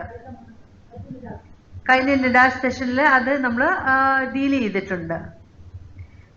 സർ, ഈ ഒരു പ്രോഗ്രാം മാതാപിതാക്കൾക്ക് ഓരോ വിഷയത്തെക്കുറിച്ചും മാതാപിതാക്കൾക്കാണ് ഈ ക്ലാസ് നടത്തുന്നത്. കഴിഞ്ഞ ഒരു വർഷമായി എല്ലാ മാസവും 3-ാമത്തെ ശനിയാഴ്ച ഓരോ വിഷയത്തെക്കുറിച്ച് മാതാപിതാക്കൾക്കാണ് ക്ലാസ് എടുക്കുന്നത്. ഇപ്പൊ ചുരുങ്ങിയ സമയം കൊണ്ട് നമ്മുടെ പല സംശയങ്ങളും എല്ലാവർക്കും ചോദിക്കാൻ പറ്റില്ലല്ലോ. പിന്നെ ഒരു താരിഫിലുള്ള കുട്ടികൾക്ക് എങ്ങനെ ട്രെയിനിങ് കൊടുക്കാന്നുള്ള ഒരു അറിവ് കിട്ടാൻ വേണ്ടി ചോദിച്ചെന്നുള്ളൂ. അല്ലല്ല, അങ്ങനെ നിങ്ങൾക്ക് ഇനി ഫെർദർ ഡൗട്ട്സ് ഉണ്ട് അല്ലെങ്കിൽ ഈ സമയത്തിനുള്ളിൽ നിങ്ങൾക്ക് അത് ചോദിച്ചു തീർക്കാൻ പറ്റിയില്ലെങ്കിലാണ് നമ്മൾ നിങ്ങൾക്ക് സോഷ്യൽ വർക്കറുടെ നമ്പർ എല്ലാം കാണിച്ചിരിക്കുന്നത്. നിങ്ങൾ നിങ്ങൾക്കുള്ള ഡൗട്ട്സ് മെയിൽ വഴിയോ ഫോൺ വഴിയോ വിളിച്ച് പറഞ്ഞിരുന്നാൽ നമ്മളത് ക്ലാരിഫൈ ചെയ്യുന്നതായിരിക്കും.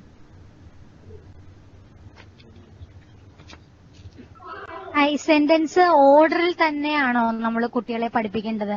അതേ ഓരോ വേർഡ്സ് ആയിട്ട് കൊടുത്തിട്ട് അവരെ കൊണ്ട് ഓർഡറിൽ പറയിക്കുകയാണോ വേണ്ടത്? ചോദ്യം ഒന്നും കൂടെ പറയാമോ അമ്മ? അത് സെന്റൻസ് ആയിട്ട് നമ്മൾ കുട്ടികളെ പറയിക്കില്ലേ, അതിന് വേണ്ടിയിട്ട് ഓരോ വാക്കുകൾ കൊടുത്ത് അവരെ കൊണ്ട് സെന്റൻസിലേക്ക് കൺവേർട്ട് ചെയ്യിക്കണോ, അതെയോ നമ്മൾ തന്നെ ആ ഫുൾ സെന്റൻസ് പറഞ്ഞു കൊടുത്ത് അത് കിട്ടുന്നത് വരെ, ഫുൾ സെന്റൻസ് കറക്റ്റ് ആകുന്നത് വരെ നമ്മൾ പറഞ്ഞു കൊടുക്കണോ? കുറച്ച് കാര്യങ്ങൾ അറിയാനുണ്ട്. ഇപ്പൊ എങ്ങനെയാണ് നിങ്ങളോട് സംസാരിക്കുന്നത്? വാക്കുകളിലൂടെയാണോ അതോ ചെറിയ ചെറിയ വാക്യങ്ങളിലൂടെയാണോ സംസാരിക്കുന്നത്? ഇപ്പൊ കുഞ്ഞിന് എന്തെങ്കിലും ആവശ്യം ഉണ്ടെങ്കിൽ കുഞ്ഞ് എങ്ങനെയാണ് അത് അമ്മയോട് പറയുന്നത്? ഇതിപ്പോ വാക്യങ്ങളിലൂടെയാണ് പറയുന്നത്. ഓക്കെ, ഒരു ഉദാഹരണം പറയാമോ? വാക്യങ്ങൾ എന്ന് പറഞ്ഞു അമ്മ, എങ്ങനെയാ ഒരു ഉദാഹരണം പറയാമോ? അതായത് ഇപ്പം പറയുകയാണെങ്കിൽ ഇപ്പൊ ഞാൻ എന്റെ അങ്ങനെ ഇപ്പൊ ഒരു ഡൗട്ട് കംപ്ലീറ്റ് ആയിട്ട് ചോദിച്ചു വരുമ്പോ ഞാൻ എന്ന് ചേർക്കുന്നിടത്ത് എന്റെ അങ്ങനെ വന്ന് നിന്ന് പോവാണ്. മീനിങ് കറക്റ്റ് ആകുന്നില്ല. ഓക്കെ, ഇതിനു മുൻപ് ആദ്യമായിട്ട് കുഞ്ഞ് ഉപയോഗിക്കാൻ തുടങ്ങുന്നതിന് മുമ്പ് കുഞ്ഞ് നന്നായിട്ട് കേൾക്കണം. ഈ വാക്കുകൾ എങ്ങനെയാണ് ഉപയോഗിക്കുന്നത്, ഏതൊക്കെ സന്ദർഭങ്ങളിലാണ് ഞാൻ ഉപയോഗിക്കുന്നത്, ഏതൊക്കെ സന്ദർഭങ്ങളിലാണ് എൻ്റെ എന്ന് ഉപയോഗിക്കുന്നത് എന്നൊക്കെ കുഞ്ഞ് കേട്ട് മനസ്സിലാക്കണം. അപ്പൊ അതിനായിട്ട് എന്ത് ചെയ്യണം? നമ്മൾ ഇപ്പം സ്ഥിരമായിട്ട് കുഞ്ഞിനോട് സംസാരിക്കുമ്പോൾ ഞാൻ, എനിക്ക്, എൻ്റെ എന്നൊക്കെ കൃത്യമായിട്ട് ഉപയോഗിക്കുന്നുണ്ടോ എന്ന് അമ്മ ഒന്ന് ശ്രദ്ധിക്കണം.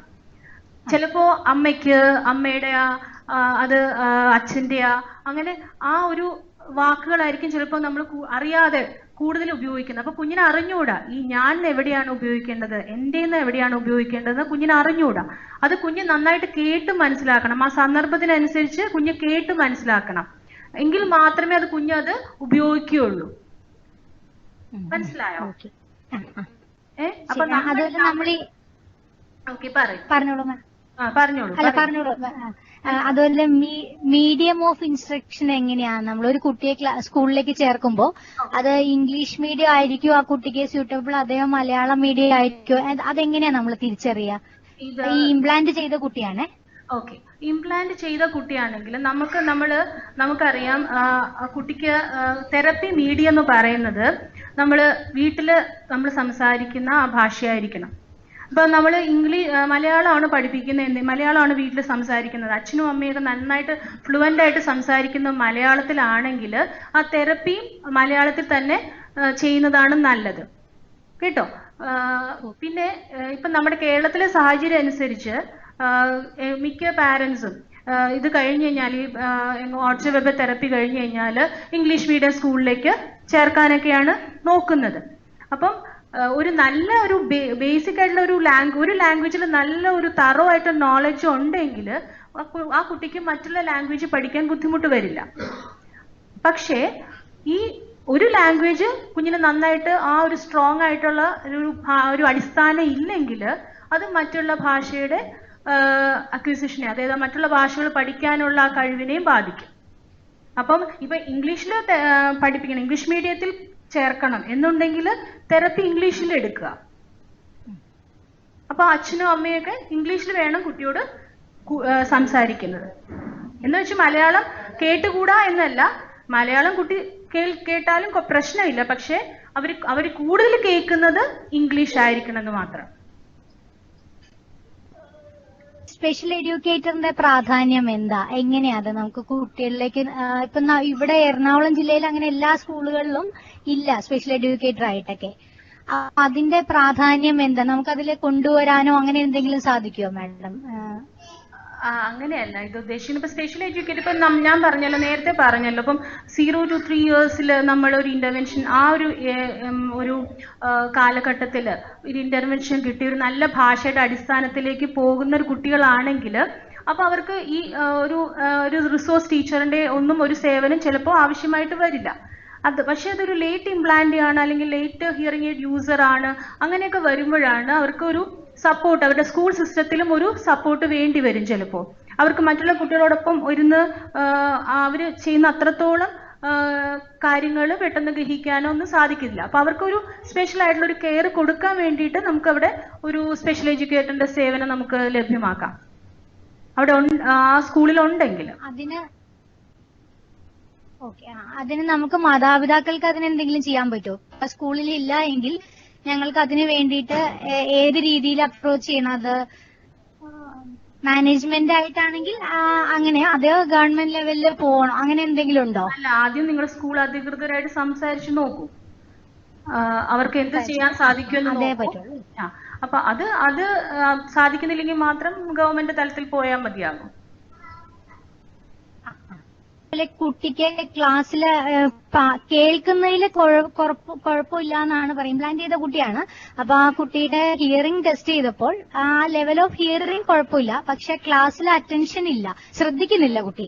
തെറാപ്പിക്ക് കൊണ്ടുപോയാലും അല്ല ക്ലാസ്സിൽ ഇരിക്കുകയാണെങ്കിലും അതിനോട് ഒട്ടും റെസ്പോണ്ട് ചെയ്യുന്നില്ല. അത് എന്തെങ്കിലും ഇതിന്റെ തന്നെ എന്തെങ്കിലും പ്രശ്നമായിരിക്കുമോ? അത് മാമിനൊന്ന് ക്ലിയർ ചെയ്ത് തരാൻ പറ്റുമോ? കുട്ടിക്ക് എത്ര വയസ്സുണ്ട്? 4 വയസ്സുണ്ട്. അപ്പം അമ്മ പറയുന്നത് കുട്ടി വേണ്ടത്ര രീതിയിൽ ശ്രദ്ധിക്കുന്നില്ല എന്നാണോ? ക്ലാസ്സില് വേണ്ടത്ര രീതിയിൽ ശ്രദ്ധിക്കുന്നില്ല എന്നാണോ? അപ്പൊ നമുക്കൊരു ക്ലാസ്, അപ്പൊ നമുക്ക് ക്ലാസ് ടീച്ചറുമായിട്ട് ഒന്ന് സംസാരിച്ച് ആ കുട്ടിക്ക് കൂടുതൽ ശ്രദ്ധ കിട്ടാൻ വേണ്ടിയിട്ട് കുട്ടിയുടെ സീറ്റിംഗ് അറേഞ്ച്മെന്റ് ഒക്കെ ഒന്ന് മാറ്റിയാൽ നല്ലതായിരിക്കും. അപ്പൊ കുഞ്ഞ് ചിലപ്പം പുറകിലായിരിക്കും ഇരിക്കുന്നത്, അല്ലെങ്കിൽ ഇടയിലൊക്കെ ആയിരിക്കും ഇരിക്കുന്നത്, അല്ലെങ്കിൽ ഒത്തിരി ഡിസ്ട്രാക്ഷൻ ഉള്ള സ്ഥലത്ത്, അതായത് വാതിലിന്റെ അരികില്, ജനലിന്റെ അരികില് അങ്ങനെയൊക്കെയാണ് ഇരിക്കുന്നതെങ്കിൽ കുഞ്ഞ് പെട്ടെന്ന് ഡിസ്ട്രാക്റ്റഡ് ആയി പോകും അല്ലെ, കുഞ്ഞിന് പെട്ടെന്ന് ശ്രദ്ധ തിരിഞ്ഞു പോകും. അപ്പൊ അതൊക്കെ മാറ്റാനായിട്ട് അതായത് അധ്യാപികയുടെ ഒരു പ്രത്യേക അറ്റൻഷൻ കിട്ടുന്ന ഒരു പ്ലേസിലേക്ക് കുഞ്ഞിനെ മാറ്റി, പിന്നെ കുഞ്ഞിനെ മാറ്റം വേണം. മാത്രമല്ല മറ്റുള്ള ഏതൊരു കുട്ടിയും പാലിക്കേണ്ട നിയമങ്ങൾ കുട്ടി പാലിക്കുകയും വേണം അല്ലെ. ഇപ്പൊ കേൾവിക്കുറവുണ്ടെന്ന് വെച്ചിട്ട് ആ കുട്ടിക്ക് ആ ക്ലാസ്സിൽ ഓടി നടക്കാനോ അല്ലെങ്കിൽ തോന്നുന്ന പോലെ കാര്യങ്ങൾ ചെയ്യാനോ പറ്റില്ല. അപ്പൊ മറ്റു കുട്ടികൾക്ക് എന്താണോ നിയമം അത് പാലിക്കാൻ ഈ കുട്ടിയും ബാധ്യസ്ഥനാണ്. അപ്പൊ അത് ഏറ്റവും ചെയ്യാൻ പറ്റുന്നത് ആ പഠിപ്പിക്കുന്ന അധ്യാപികയ്ക്ക് തന്നെയാണ്. ആ അധ്യാപികയോട് തന്നെ സംസാരിച്ച് അമ്മ തന്നെ ഒരു സപ്പോർട്ട്, അമ്മയുടെ തന്നെ ഒരു സപ്പോർട്ട് അവർക്ക് കൊടുക്കുക. അമ്മ തന്നെ പറയുക, ടീച്ചറെ ഇങ്ങനെ എന്താ പറയുന്നത്, ഈ കുട്ടി ഇങ്ങനെ ഓടി ഒക്കെ നടക്കുന്നുണ്ടെങ്കിൽ ഒന്ന് അടക്കിയിരുത്തണം, വഴക്ക് പറയുകയാണെങ്കിൽ വഴക്ക് പറയണം, അങ്ങനെ ശാസിക്കുന്ന ഒരു ആവശ്യം വരുവാണെങ്കിൽ അത് ചെയ്യുക തന്നെ വേണം. അപ്പൊ ആ കുട്ടിയുടെ ഒരു ഡിസിപ്ലിൻ. ഇപ്പൊ തെറാപ്പിയുടെ ക്ലാസ്സിലും ഇങ്ങനെ തന്നെയാ മാഡം. അപ്പൊ അത് ശരിക്കും പറഞ്ഞാൽ ബിഹേവിയർ മാനേജ്മെന്റ് ആണ് അവിടെ വേണ്ടത്. മനസ്സിലായോ? ആ കുഞ്ഞിന്റെ ആ പെരുമാറ്റം നമ്മൾ കൺട്രോൾ ചെയ്യണം.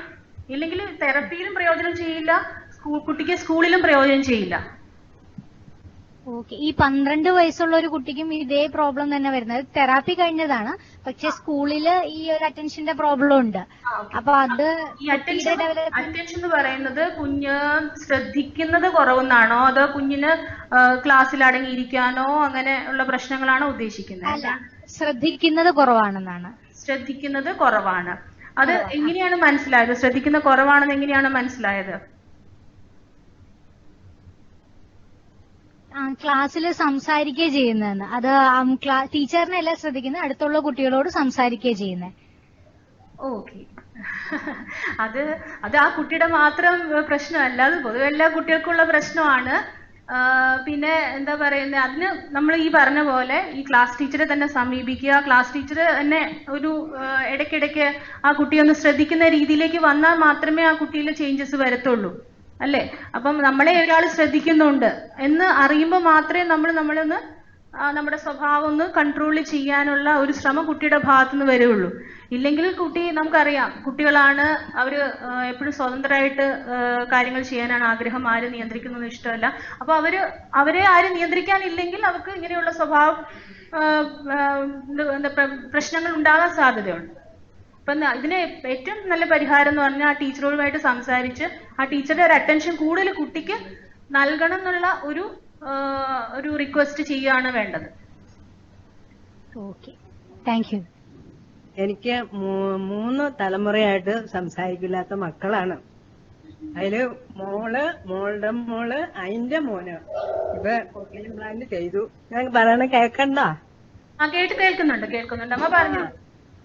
എന്റെ മോള്, അതിന്റെ മകള്, അതിന്റെ മകള്, അതിന്റെ മോനാണ് ഇപ്പൊ കോക്ലിയർ ഇംപ്ലാന്റ് ചെയ്തേക്കണേ.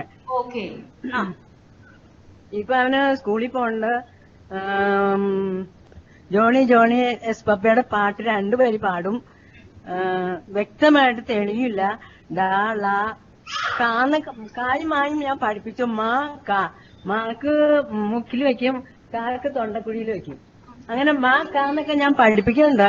പക്ഷെ അതിന്റെ ഇത്രയും പേര് സംസാരിക്കില്ലാത്തതുകൊണ്ട് എനിക്ക് ഒരുപാട് ബുദ്ധിമുട്ടുണ്ട്. പിന്നെ എനിക്കാണെങ്കിൽ ഇത്ര 10-75 വയസ്സുണ്ട്. ഇപ്പോഴും അവരുടെ കാര്യത്തിന് ഞാനാണ് നടക്കണേ. ഓക്കെ. അപ്പം അമ്മ എന്താണ് അറിയാൻ ആഗ്രഹിക്കുന്നത്? എന്താണ് എനിക്കറിയാൻ, കഴിഞ്ഞ വർഷം എന്റെ കൂടെയാണ് അവൻ നിന്നത്. അപ്പൊ എനിക്ക് 3 പേരുണ്ട് സംസാരിക്കില്ലാത്ത മക്കള്. 3 മക്കള് എല്ലാവർക്കും ഉണ്ട്. അതില് ഒരു മോന്റെ കുട്ടികൾ 3 സംസാരിക്കും, ഒരു മോളുടെ 2 സംസാരിക്കും. ഈ ഒരു മോളുടെയാണ് 3 തലമുറ വരെ ഇങ്ങനെ വന്നേക്കണത്. അപ്പൊ എനിക്ക് എല്ലാം പരിഹരിക്കാൻ പറ്റണില്ല. ഇപ്പൊ എനിക്ക് ഒരു മോളുടെ മരുമോന്റെ മേത്ത് വണ്ടി മുട്ടി ടിപ്പറിടിച്ച് ആകെ ബുദ്ധിമുട്ടിലായതുകൊണ്ട് അവര് എന്റെ മകളുടെ വീട്ടിലേക്ക് എന്നെ കൊണ്ടുപോയി. അതുവരെ ഞാൻ 3 വയസ്സ് വരെ അവനെ ഞാൻ നോക്കി കൊണ്ടുനടന്ന് കുറെയൊക്കെ പഠിപ്പിച്ചു. ഇപ്പൊ എനിക്ക് തിരിച്ച് ഇങ്ങോട്ട് കൊണ്ടുവന്നാൽ കൊള്ളാന്ന് ആഗ്രഹമുണ്ട്. ഇപ്പൊ കുട്ടി അമ്മയുടെ കൂടെ ഇല്ല അല്ലേ? എന്റെ കൂടെ ഇല്ല, എന്റെ മകളുടെ കൂടെയാണ്. മകളുടെ മകൾ. അപ്പൊ സംസാരിക്കാൻ സാധിക്കാത്ത അമ്മ സംസാരിക്കില്ല. ഇപ്പൊ അവിടെയാണ് അവര്. ഓക്കെ.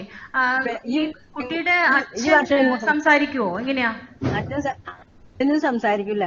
അച്ഛനും മക്കളെ 3 പേരും സംസാരിക്കില്ല. 3 പേരും അവരെ പോലെ തന്നെ ഉള്ളവരാണ് കല്യാണം കഴിച്ചേക്കണേ. ഓക്കെ. അപ്പൊ ഒരുപാട് ബുദ്ധിമുട്ടുണ്ട് അവരെ പഠിപ്പിക്കാൻ. അമ്മ അച്ഛനക്കും ഒന്നിനും സാധിക്കില്ല. ഒരു മിനിറ്റ് അമ്മ. ഈ മോനിപ്പോ എത്ര വയസ്സുണ്ട്? മോനിപ്പോ 5 വയസ്സായി. 1.5 വയസ്സ് ചെയ്തതാണ്. 5 വയസ്സായി. ഇപ്പൊ മോൻ എന്തൊക്കെ കാര്യങ്ങൾ ചെയ്യും?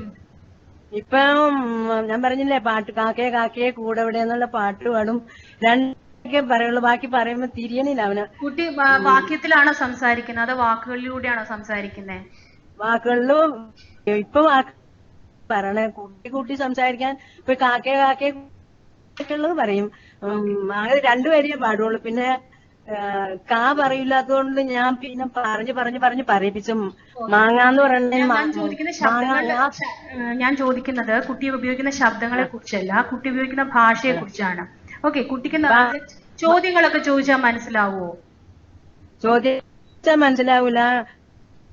1 2 3 എന്നുള്ളത് 20 വരെ, അത് മലയാളത്തിലും പറയും. പിന്നെ അതൊക്കെ പറയും. അപ്പൊ ഓക്കെ, ഞാൻ പറയുന്നത് ഇപ്പൊ ചോദ്യങ്ങൾ ചോദിച്ചാൽ മനസ്സിലാവും, അല്ലെങ്കിൽ നമ്മളൊരു നിർദ്ദേശം കൊടുത്താൽ കുഞ്ഞിന് മനസ്സിലാക്കി ചെയ്യാൻ പറ്റുമോ എന്നുള്ളതാണ്. ഇപ്പൊ അമ്മ പറഞ്ഞു 1 മുതൽ 20 വരെ എണ്ണുമെന്ന് പറഞ്ഞു അല്ലെ? പക്ഷെ നമ്മൾ പറയാണ് മോനെ 1 മുതൽ 20 വരെ എണ്ണിക്കെന്ന് പറഞ്ഞാൽ കുഞ്ഞ് തനിയെ ചെയ്യുമോ? അത് ചെയ്യും. ഓക്കെ, അത് ഏത് അവസരത്തിൽ പറഞ്ഞാലും ചെയ്യും. അത് ചെയ്യും. പിന്നെ എന്താ ഈ അക്ഷരം എന്നാന്ന് ചോദിച്ചാൽ അവനെ ചെറിയ അക്ഷരാണെങ്കിലും വലിയ അക്ഷരാണെങ്കിലും ഇംഗ്ലീഷില് അത് പറയും. പിന്നെ മലയാളം ഇക്കായ വരെ പറയുള്ളൂ, വലിയ കൂട്ടക്ഷരം പറയില്ല. കേട്ടെടുത്തോളം അമ്മ കുഞ്ഞിന്റെ പ്രായത്തിനനുസരിച്ചും അതുപോലെ തന്നെ കുഞ്ഞിന്റെ ഇംപ്ലാന്റ് കഴിഞ്ഞ ആ കാലഘട്ടം നോക്കിയിട്ടും കുഞ്ഞിന് വേണ്ടത്ര രീതിയിൽ പുരോഗതി ഇല്ല കേട്ടോ. അതിന് പല കാരണങ്ങളുണ്ട്. അതിന് മോന് തുടർച്ചയായിട്ട് ഒരു തെറപ്പി കിട്ടിയിട്ടുണ്ടോന്ന് എനിക്ക് അറിയില്ല, അത് വ്യക്തമായിട്ടില്ല. കുഞ്ഞിന് എത്ര കാലം നിങ്ങൾ തെറപ്പി കൊടുത്തിട്ടുണ്ട്? ഇപ്പോഴും കൊടുക്കണ്ട, ആഴ്ചയിൽ ഒരു ദിവസം, ശനിയാഴ്ച ഒരു ദിവസം കൃത്യമായിട്ട് തെറപ്പി നൽകുന്നുണ്ട്. പക്ഷെ അതിൽ കാര്യമില്ല. കാരണം ഈ 1 മണിക്കൂർ കൊണ്ടല്ല കുഞ്ഞുങ്ങൾ ഭാഷ പഠിക്കുന്നത്, മനസ്സിലായോ? ബാക്കി നമ്മൾ പറയാം ഒരു കുഞ്ഞിന്റെ 24 മണിക്കൂർ, ബാക്കിയുള്ള മണിക്കൂറുകൾ മുഴുവൻ കുട്ടി ആ കുടുംബത്തിന്റെ കൂടെയാണുള്ളത് അല്ലെ? അപ്പൊ കുടുംബത്തിലുള്ള ആൾക്കാര് സംസാരിക്കുന്നത് കേട്ടും ചുറ്റുപാടുള്ളവർ സംസാരിക്കുന്നത് കേട്ടും കുഞ്ഞിന്റെ കൂട്ടുകാർ സംസാരിക്കുന്നത് കേട്ടും അങ്ങനെയൊക്കെയാണ് കുട്ടി ഭാഷ പഠിക്കുന്നത് അല്ലെ? അപ്പൊ ഈ കുട്ടിയുടെ സാഹചര്യം എന്താന്ന് വെച്ചാൽ കുട്ടിയുടെ മറ്റു കുടുംബാംഗങ്ങൾക്ക് സംസാരിക്കാനുള്ള ആ ഒരു കഴിവില്ല. അപ്പൊ കുഞ്ഞ് സംസാരം കേൾക്കുന്നില്ല നന്നായിട്ട്, ആവശ്യത്തിന് മാത്രം കേൾക്കുന്നില്ല. അപ്പൊ അതുകൊണ്ട് തന്നെ ആ കുഞ്ഞ് സംസാരിക്കുന്നതും കുറവാണ് അല്ലേ? കുഞ്ഞ് കേൾക്കാത്തത് കൊണ്ട് കുഞ്ഞ് സംസാരിക്കുന്നതും കുറവാണ്. അപ്പൊ ആദ്യമായിട്ട് അമ്മയ്ക്ക് ചെയ്യാൻ പറ്റുന്നത് ഈ കുഞ്ഞിന്, ഇപ്പൊ അമ്മയ്ക്ക് ഇത്രയും പ്രായമായി, അമ്മയ്ക്ക് കുഞ്ഞിനെ കെയർ ചെയ്യാൻ ബുദ്ധിമുട്ടായിരിക്കും. ഈ കുഞ്ഞിനെ കെയർ ചെയ്ത് കുഞ്ഞിന് വേണ്ട ഭാഷ കൊടുക്കാൻ വേണ്ടിയിട്ട് അതിന് നോക്കണം. ഓക്കെ, കുഞ്ഞ് ഇപ്പം സ്കൂളിൽ പോകുന്നുണ്ടെന്നല്ലേ പറഞ്ഞേ? ഇപ്പൊ പോണ്ട. ഓക്കെ, അപ്പൊ കുഞ്ഞ് സ്കൂളിൽ കുട്ടികളായിട്ട് നന്നായിട്ട് ഇടപഴകുന്നുണ്ടോ? ഇടപഴകണമെന്ന് അവന് കുസൃതിയാണ്, ഒന്നിലും ശ്രദ്ധ കുറവാ. അപ്പൊ നമ്മള് പഠിപ്പിക്കാനിരുത്തിയാലും അവന് അതിലേക്ക് ശ്രദ്ധിക്കില്ല. അന്ന് പറഞ്ഞു കൊടുത്ത വേഗം അത് ശ്രദ്ധിക്കുകയാണെങ്കിൽ വേഗം പറയുകയും ചെയ്യും. ഓക്കെ, അപ്പൊ അമ്മ ഒന്ന് അന്വേഷിക്കണമെന്ന് വെച്ചാൽ കുഞ്ഞ് ആ സ്കൂളിൽ എങ്ങനെയാണ് കുഞ്ഞിന്റെ രീതി എന്നൊന്ന് അന്വേഷിക്കുക. കുഞ്ഞിന് കൂട്ടുകാരുണ്ടോ, കൂട്ടുകാരായിട്ട് കളിക്കുന്നുണ്ടോ, കൂട്ടുകാരായിട്ട് ഇടപഴകുന്നുണ്ടോ, സംസാരിക്കുന്നുണ്ടോ, എങ്ങനെയൊക്കെയാണ് ആ കുഞ്ഞ് സ്കൂളില്? അതോ സ്കൂളിൽ കുഞ്ഞ് ഒറ്റപ്പെട്ടാണോ ഇരിക്കുന്നത്, മറ്റുള്ള കുട്ടികളായിട്ട് ഇടപഴകുന്നില്ലേ, അങ്ങനെയൊക്കെ നോക്കുക. കാരണം അങ്ങനെ ആണെങ്കിൽ ചിലപ്പം കുട്ടിക്ക് വേണ്ടത്ര രീതിയിൽ പുരോഗതി കാണത്തില്ല കേട്ടോ. അപ്പൊ അത് 2 കാര്യങ്ങൾ നമ്മൾ ചെയ്യുക. പിന്നെ ഈ കുട്ടിക്ക് സ്കൂളിലത്തേക്കാൾ കൂടി നമുക്ക് വീട്ടില് കുട്ടിയോട് സംസാരിക്കാൻ വേണ്ടിയിട്ട് എന്താ പറയുന്ന എല്ലാം ശാരീരികമായിട്ടും മാനസികമായിട്ടും അതുപോലെ തന്നെ എല്ലാം കൊണ്ടും പ്രാപ്തരായിട്ടുള്ള ആൾക്കാരുണ്ടെങ്കിൽ മാത്രമേ നമുക്കൊരു പുരോഗതി ഉണ്ടാവുള്ളൂ. അതെ, അപ്പൊ അതിന് വേണ്ടിയതായിട്ടുള്ള കാര്യങ്ങൾ ഒന്ന് ചെയ്യുക. കാരണം ഞങ്ങൾക്ക് ഇവിടെ ഉണ്ടായിട്ടുണ്ട്, ഞങ്ങൾക്കിപ്പോ ഇവിടെ കേൾവിയില്ലാത്ത അമ്മമാര് കുട്ടികളെ കൊണ്ടുവന്ന് ഓഡിറ്ററി വെബ് തെറപ്പി നൽകാൻ കൊണ്ടുവന്നിട്ടുണ്ട്. അപ്പൊ ആ അമ്മമാര് എന്താ ചെയ്തെന്ന് വെച്ചാല് അവരുടെ തന്നെ ബന്ധത്തിലുള്ള ആരെങ്കിലും കൂടെ കൊണ്ടുവരും. അപ്പൊ ചെറുപ്പക്കാരായിട്ടുള്ളവര് അല്ലെങ്കിൽ എന്താ പറയുന്ന കുറച്ച് പ്രായമായാലും കുഴപ്പമില്ല, നല്ല ആരോഗ്യശേഷിയൊക്കെ ഉണ്ടെങ്കിലും കുഞ്ഞിനെ കൈകാര്യമൊക്കെ ചെയ്യാൻ പറ്റുന്ന അവരാണെങ്കിലും കുഴപ്പമില്ല. അപ്പൊ അവര് തെറപ്പിയിൽ വന്ന് കുഞ്ഞുങ്ങള് അവിടെ എന്താ തെറപ്പിയിൽ എങ്ങനെയാണ് കാര്യങ്ങൾ ചെയ്യുന്നത്, അതെങ്ങനെയാ വീട്ടിൽ പോയി പറഞ്ഞു കൊടുക്കേണ്ടതെന്നൊക്കെയുള്ള ഒരു ഐഡിയ അവർക്ക് കിട്ടും. എന്നിട്ട് അവര് വീട്ടിൽ പോയി വർക്ക് ചെയ്യും. അങ്ങനെ ഇവിടെ പഠിച്ചുപോയ കുട്ടികളുണ്ട്. അതുപോലെ തന്നെ ഒരാൾ അതിനായിട്ട് നിയമിച്ച മാതാപിതാക്കളും ഉണ്ട്. അതായത് പൈസ കൊടുത്ത്, ഇപ്പൊ ഒരു ട്യൂഷൻ ടീച്ചറെ നമ്മൾ നിയമിക്കുന്ന പോലെ പൈസ കൊടുത്ത് നമ്മുടെ കുട്ടിയോട് കൂടെ നിന്ന് സംസാരിക്കാനായിട്ട് നിയമിച്ച പാരന്റ്സും ഉണ്ട്. അപ്പൊ നിങ്ങൾക്ക് നിങ്ങളുടെ സാമ്പത്തിക ശേഷി എനിക്കറിയില്ല, അങ്ങനെ സാമ്പത്തിക ശേഷി അനുവദിക്കുമെങ്കിൽ നിങ്ങൾക്ക് അങ്ങനെ ഒരു വ്യക്തിയെ നിങ്ങൾക്ക് കണ്ടുപിടിക്കാവുന്നതാണ്. അതായത് കുഞ്ഞിന്റെ കൂടെ നിന്ന് കുഞ്ഞിനോട് സംസാരിക്കാനും കുഞ്ഞിന് വേണ്ട കാര്യങ്ങളൊക്കെ പറഞ്ഞു കൊടുക്കാനൊക്കെ പ്രാപ്തമായിട്ടുള്ള ഒരാളെ നിങ്ങൾക്ക് വെക്കാവുന്നതാണ്. മനസ്സിലായോ? മറ്റ് ചോദ്യങ്ങളൊന്നും ഇല്ലെങ്കിൽ നമ്മൾ പരിപാടി അവസാനിപ്പിക്കുകയാണ്. ഇന്നത്തെ നിഡാസ് ഇവിടെ പര്യവസാനിക്കുന്നു. ഇനിയും നിങ്ങൾക്ക് ഓഡിറ്ററി വെർബൽ തെറപ്പിയെ കുറിച്ച് ഇനിയും ചോദ്യങ്ങളും സംശയങ്ങളും ഉണ്ടെങ്കിൽ സ്ക്രീനിൽ കാണുന്ന നമ്പറുമായി ബന്ധപ്പെടാവുന്നതാണ്. ഒപ്പം നിങ്ങളുടെ DCPE ഓഫീസിൽ ഇതിനെക്കുറിച്ചുള്ള ഒരു ഹാൻഡ് ഔട്ടും നൽകിയിട്ടുണ്ട്. അതും വായിച്ചു നോക്കാവുന്നതാണ്. ഒപ്പം മറ്റ് സംശയങ്ങളുണ്ടെങ്കിൽ നമ്മൾ സ്ക്രീനിൽ കാണിക്കുന്ന നമ്പറിൽ വിളിക്കാം. ഇന്നത്തെ നിഡാസിൽ പങ്കെടുത്ത എല്ലാ രക്ഷിതാക്കൾക്കും നിഷിൽ എത്തിച്ചേർന്നവർക്കും മറ്റ് ജില്ലകളിൽ എത്തിച്ചേർന്നവർക്കും നിഡാസ് ടീമിന്റെ നന്ദി രേഖപ്പെടുത്തുന്നു. ഒപ്പം ഇന്ന് രക്ഷിതാക്കളെ അഭിസംബോധന ചെയ്ത social justice director miss Anupama IASനും നന്ദി രേഖപ്പെടുത്തുന്നു. ഇന്ന് AVTയെ കുറിച്ച് നമുക്ക് ക്ലാസ് എടുത്ത മിസ് നീതയ്ക്കും നിഡാസ് ടീമിന്റെ പ്രത്യേക നന്ദി രേഖപ്പെടുത്തുന്നു. ഒപ്പം അടുത്ത നിഡാസിന്റെ വിഷയം കൂടി പറയാം. അടുത്ത നിഡാസ് ജാനുവരി 21-ാം തീയതിയാണ്. വിഷയം കുട്ടികളിലെ കേൾവിക്കുറവും അതിന് കാരണമാകുന്ന അണുബാധകളും. അവതരിപ്പിക്കുന്നത് ഡോക്ടർ പത്മജ, ENT കൺസൾട്ടന്റ്, നിഷ്. നന്ദി, നമസ്കാരം.